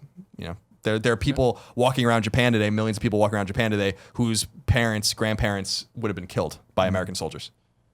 You know, because people should really read about Operation Downfall. It's really fucked up. You know, like, it's really scary. Like, the Nazis were more rational in the way of, like, they would surrender if they were cornered. Like, they wouldn't. The Japanese were honor bound and would rather kill themselves and take you out while they're doing it. And so they were teaching young kids to crawl under tanks with bombs and blow themselves up. They were teaching old women how to use spears to stab a Marine as a Marine was shooting her or bayoneting her, to at least take one out with her. You know, it's a real serious thing. And I don't think people want to know what Japan would have looked like and what the Japanese society would have looked like if we did invade. So I think that, ironically, the bombs helped in that regard. But once we knew what we had, we showed a lot of restraint, a lot of reluctance to ever use them again, and I think that's wise. So I know that's going to be unpopular with some people out there, but that's the fact, in my opinion. All right, now it's time to tell you that this topic was brought to you by Squarespace. Whether you need a landing page, a beautiful gallery, a professional blog, or an online store, it's all included with your Squarespace website. Seriously, guys, creating your website with Squarespace is a simple, intuitive process. You can add and arrange your content and features with the click of a mouse. Plus, Squarespace makes adding a domain to your site simple. If you sign up for a year, you'll receive a custom domain for that year. Also, they have beautiful templates. Design a best-in-class online store with Squarespace's award-winning templates, customizable settings, and more, all without a single plug-in. And did I mention Squarespace offers 24/7 customer support? Every member of the customer care team is an experienced Squarespace user working in a Squarespace office. No matter how technical your problem or trivial seeming your question, one of their team is always around to assist you. And of course, as I always say, remember, the original kindoffunny.com was built on Squarespace. And if Nick Scarpino can do it, you can do it too, ladies and gentlemen. So start your free trial today at squarespace.com and enter the offer code kindoffunny to get 10% off your first purchase. Nick, Crazy. what's your topic? Been going through some stuff lately that I wanted to share with the audience, largely due to some good stuff and some bad stuff. About a few months ago, I got in my head that I wanted to go back to Jiu-jitsu. I did it a long time ago, and I quit for reasons that I think were unfair to myself, largely because I discovered that I was intensely claustrophobic. And this is something that I've dealt with ever since. It's one of those things that unlike a lot of other phobias or other anxieties, you can moderate claustrophobia, right? And a lot of people learn to live with these things because you just figure out, okay, that's a crowded elevator. I'm just not going to go in that, right? I'll wait till, depending on how intense it is, you can wait until more people clear out of it. I think you guys have probably seen me at certain points go into elevators and kind of shrink toward the door a little bit because that's sort of my safety mechanism of saying like, well, if shit does go wrong, I'm the first person out of this, which makes no sense. But when your brain is pumping cortisol into your bloodstream, which is I believe it's the fight or flight hormone, you don't really think very well, right? And so it's very weird to me that I don't know why at this point in my life at 36 I've decided to take this on, and I'm using jiu-jitsu as sort of the spear to deal with this, because it's something I like. I love watching videos about it. I love hearing people talk about it. I love seeing it implemented in mixed martial arts. And it just got to a certain point where I'm like, this is breaking my fucking heart that I can't do this because I can't literally physically walk into a jiu-jitsu class without having a panic attack, which is strange. And so I was like, fuck it, I can't do this anymore. So I did some research, found a dude who's a cognitive behavioral therapist, and we've been working together over the last few months to get me to a place that I could start progressing. And I finally have. I've actually started going out to some private lessons and to a couple classes, but it's still really fucking hard. And so I just wanted to, I don't know, kind of open that up as an open discussion, let you guys ask any questions you might have about that, and just let everyone know out there that this is something that I'm dealing with. Not necessarily not looking for sympathy or anything like that, just something that I wanted to start cataloging this process so that if anyone else is dealing with it out there, they could sort of either share in the comments their experiences or at least learn something from me, because it has gotten a little bit better. And I am able to, like, it was to the point where I still probably can't ride in the middle of cars, like in the back. Sure. Just can't do that. I still have a little bit of problems riding in planes in the window seat. So I usually like an aisle seat, largely because I have to pee a lot, but also because if there's someone big sitting next to me, I feel trapped and I can't get out. And then I'll have to like remind myself that if I try to get out of this thing that's 30,000 feet in the air, it will kill everyone on the plane. Sure. Can't do that. No. Can't do that. Be a better man than that. But yeah, it's crazy. It's really crazy, and I think largely the process has been heightened. Was heightened originally by poor instruction during the first few classes that I took, because a lot of people's methodology in teaching you jiu-jitsu is to just throw you into the deep end, right? And by the deep end, I mean guys that are like, the first guy I wrestled against, I had no idea really what I was doing, was like 260 pounds and put me in a really bad spot, and I freaked out. And that has conditioned my brain to think that way every single time. So to put it in context, imagine if every time someone shot a goal at you, you freaked out. We wouldn't be able to play hockey, right? But you love hockey, so what do you do? And so that's sort of the situation I've been, no pun intended, grappling with for the last 10 years of my life. Yeah. So does the claustrophobia, the first experience with it, is it this judo stuff, or did you know about it beforehand? I'm trying to figure that out right now. Actually, it's one of the things that is kind of an assignment for me. I don't think so. I think that it might go back farther than that, but I'm not Mm-hmm. quite sure. I can't pinpoint a time that I felt it, that I remember feeling it, other than His in first jiu-jitsu. judo class? Right.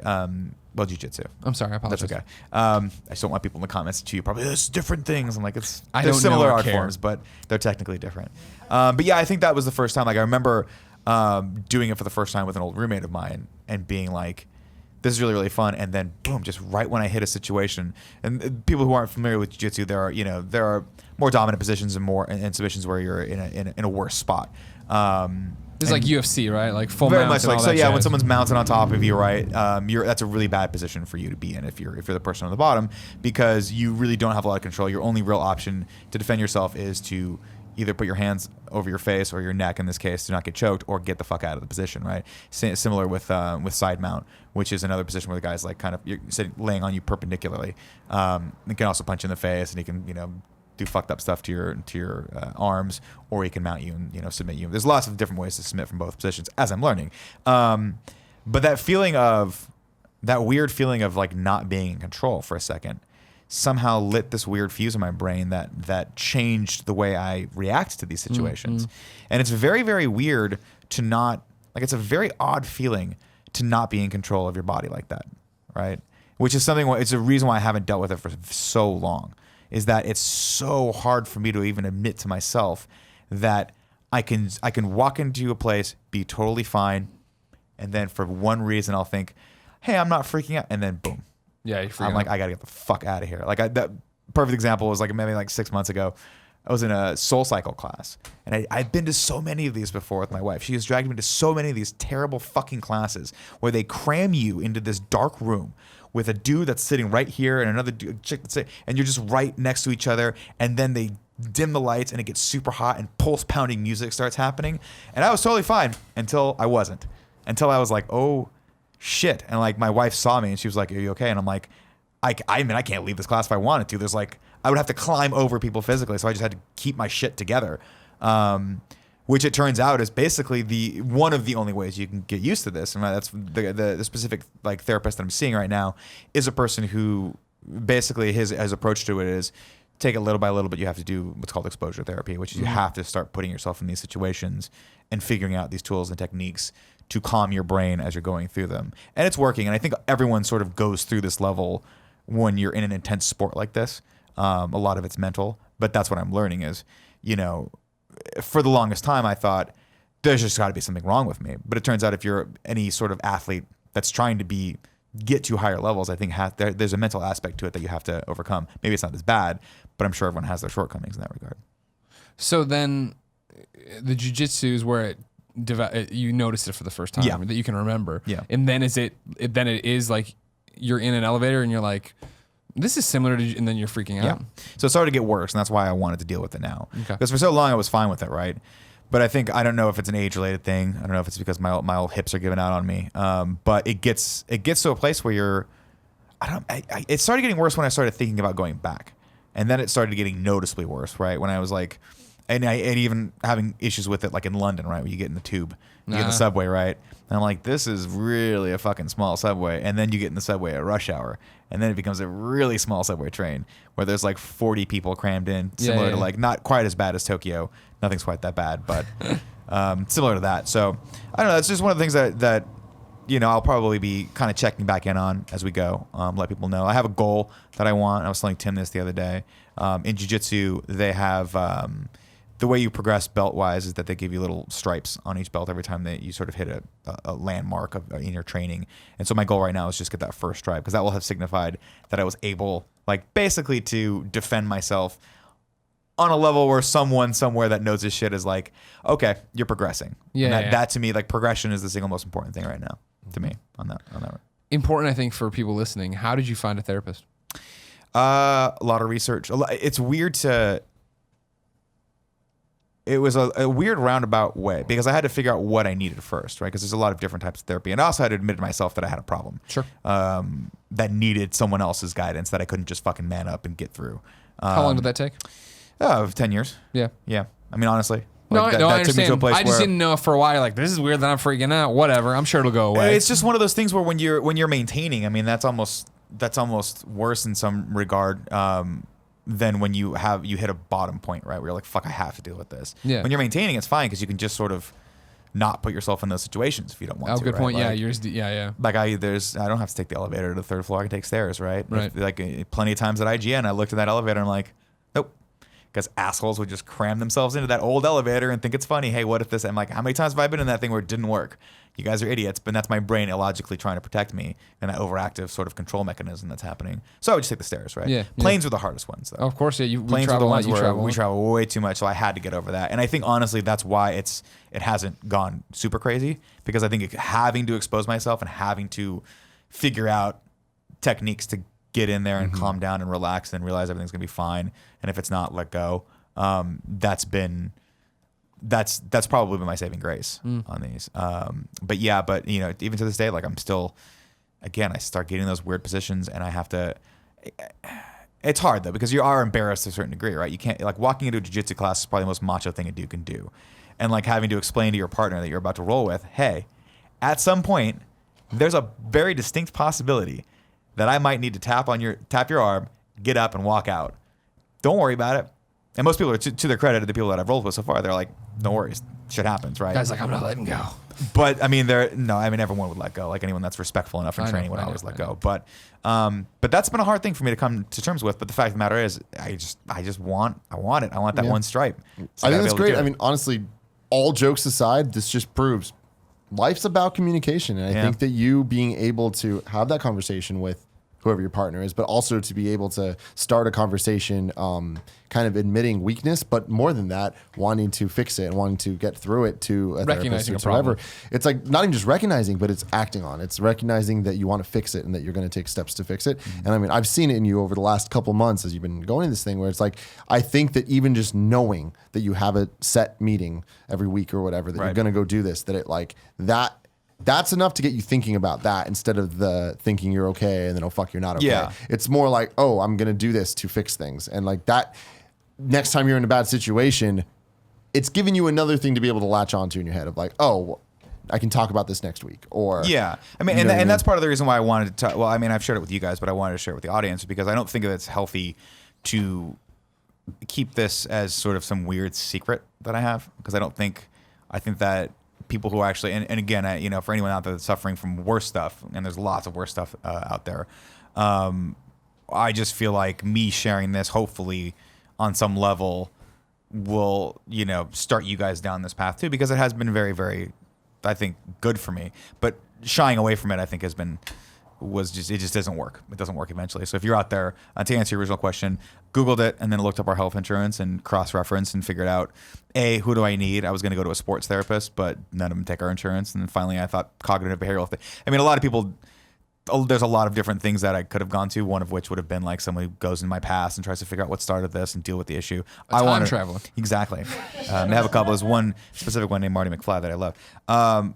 But this guy actually has more of a practical approach to it that got me in the class sooner. And he was like, well, if we can do this the long way, or we can start getting you acclimated to doing this now, so that, because at a certain point, exposure, you will get it to a tipping point where it'll get better. Like you will get to a point where your body can just react to it and you'll be fine, and you'll be like just like everyone else. At least that's the hope. But so I liked this guy's approach, so I decided to go with him, and I've been seeing him for a few months now, and I think it's working. That's great, man. Slowly but surely, it's working. With the exception of when I hurt myself and then I'm out for 6 weeks, or I go on vacation and I come back and it's like nothing ever happened. But I would encourage everyone out there to, if you're going through something like this or going through something worse, like please talk to someone about it. Anyone. I mean, someone you trust first. There's no shame in any of this stuff. Everyone has problems. Yours just happens to be in your head, probably. Greg's is his entire body. Oh, it's his head. Oh, it's his head too? Yeah, it's his head. Good. Yeah. No, I respect what you're doing here, and I can sympathize with you a lot. I don't have claustrophobia, which I think we all do in certain situations, but like I don't want to be buried alive or anything like that. No, goddamn. I think it's good and bold and brave of you to be able to tackle it. I have as people know, terrible fucking anxiety, and so it does the way it manifests. I wouldn't even go into it because I'm like not even proud of the way it manifests itself. Is embarrassing, like how often it affects my life, but acknowledging that it's there or whatever, I think is a huge first step, and actually taking the step to solve it and fix it, I think is a huge, a good second step. So yeah, you deserve a lot of credit. And I'm sure you're touching people out there that are gonna, similar to the anxiety topic that I think Greg Greg did a while. I think that this will. I think I wasn't here for that topic. That was unfortunate too. But this will. I would think, have liked to have talked to you about that. Yeah, I probably but- would have opened up back then too.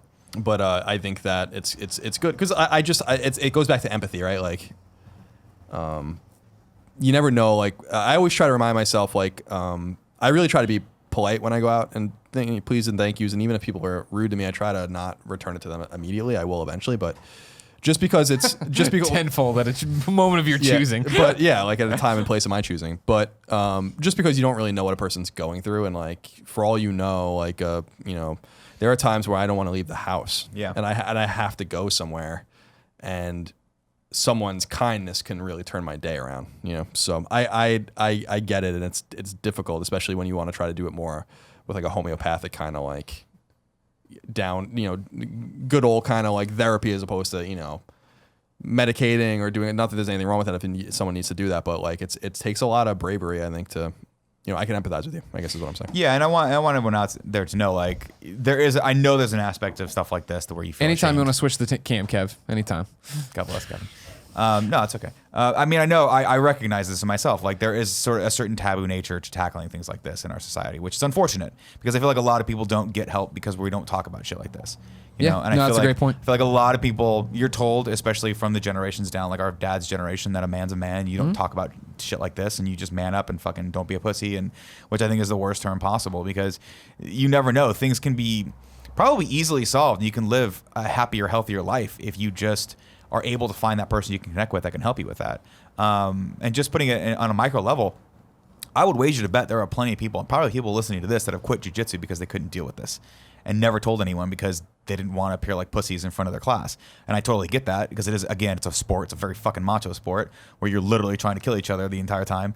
But at the same time, it's a shame because it's a really beautiful thing to learn. It's a really cool thing. It's a great thing for your body, unless you're getting hurt, which happens a lot. But it's just a cool hobby to have. And if you've got something like this that's impeding you, then you kind of owe it to yourself to do something about it, and on your own time, and you don't have to expect it to happen overnight. And it's not going to, but it can get better, and you can enjoy the things in your life that you want to enjoy. You just have to take that initial first step. Well, good job, Nick. Thanks. I'm proud of you. I'll let you know how it goes. Thank you. Please, yeah, check in. Check in 6 months from now. Be a fucking Kevin, write down a badass. note. Add 6 months worth of show to this show's number, and we'll check in then. perfect. Kevin, send me an email with it in case you die, though, okay? So that I know to do it if you've gone and we have a new Kevin over there. It'll be episode 188, right? But we're doubling up a lot. Well, I guess we're doing a lot during Christmas break that we're having 2 episodes a week. But it's just 26 episodes. But they're still the same. Yeah, it's The just time cadence would be the same. It's 152, right? And 26 episodes? Yeah, 188. 188, everybody. There you go. Tell us at 187, please, man. Fans, please tell us 187 because Kevin might not be here anymore. Sure, let me know. Yeah. Where's Kevin going? Is he going someplace that I don't know about? Back to Peru. Back to Peru? Yeah. Did his visa Heaven! expire? Keep switching the camera poorly and you're going somewhere. I was looking at the preview, so And you're like, I'm nailing it. well, I was taken away by It's great. It was a great By topic. It was by a great topic. Beauty of the topic and the shot. If you didn't know, ladies and gentlemen, this is the Game Over Greggy show. Each and every week, 4, sometimes 5 best friends gather on this table. Each bring a random topic discussion for your amusement. If you like that, make sure you head over to patreon.com/kindafunny, where we post the entire show early and give you exclusive access and a bunch of cool perks and goodies. If you have no bucks to toss away on Patreon, no big deal. Head over to youtube.com/kindafunny, where we break the entire show up topic by topic, day by day, until the entire thing posts as one big video and MP3 the following Friday. This is a good one. Who are you reading about? Kayentai? Until next time, it's been our pleasure to serve you. You got the Undertaker on the other side. You're reading about Kayentai? Justin Hawk Bradshaw, not the Undertaker. Oh, it's not. I saw from my angle. I saw the hat and a little bit of a leather trench coat. It was in a good guess. Song sucks. Hate that song. She's so high. I kind of nailed that. You did nail that. That was But I'm not fucking projecting. Spot on. I'm not projecting. Well, you're in falsetto. That's why I got a right now. microphone. I'm like It fucking does. Frankie Valli over here. You can go hard with that falsetto. You can be like the Bee Gees. I can't stop his We're rolling for reals this time. None of that pretend shit. Why did it start at 22 seconds? No, I started 22 Oh, okay. So we have that Oh, beautiful okay. solo of yours. she's so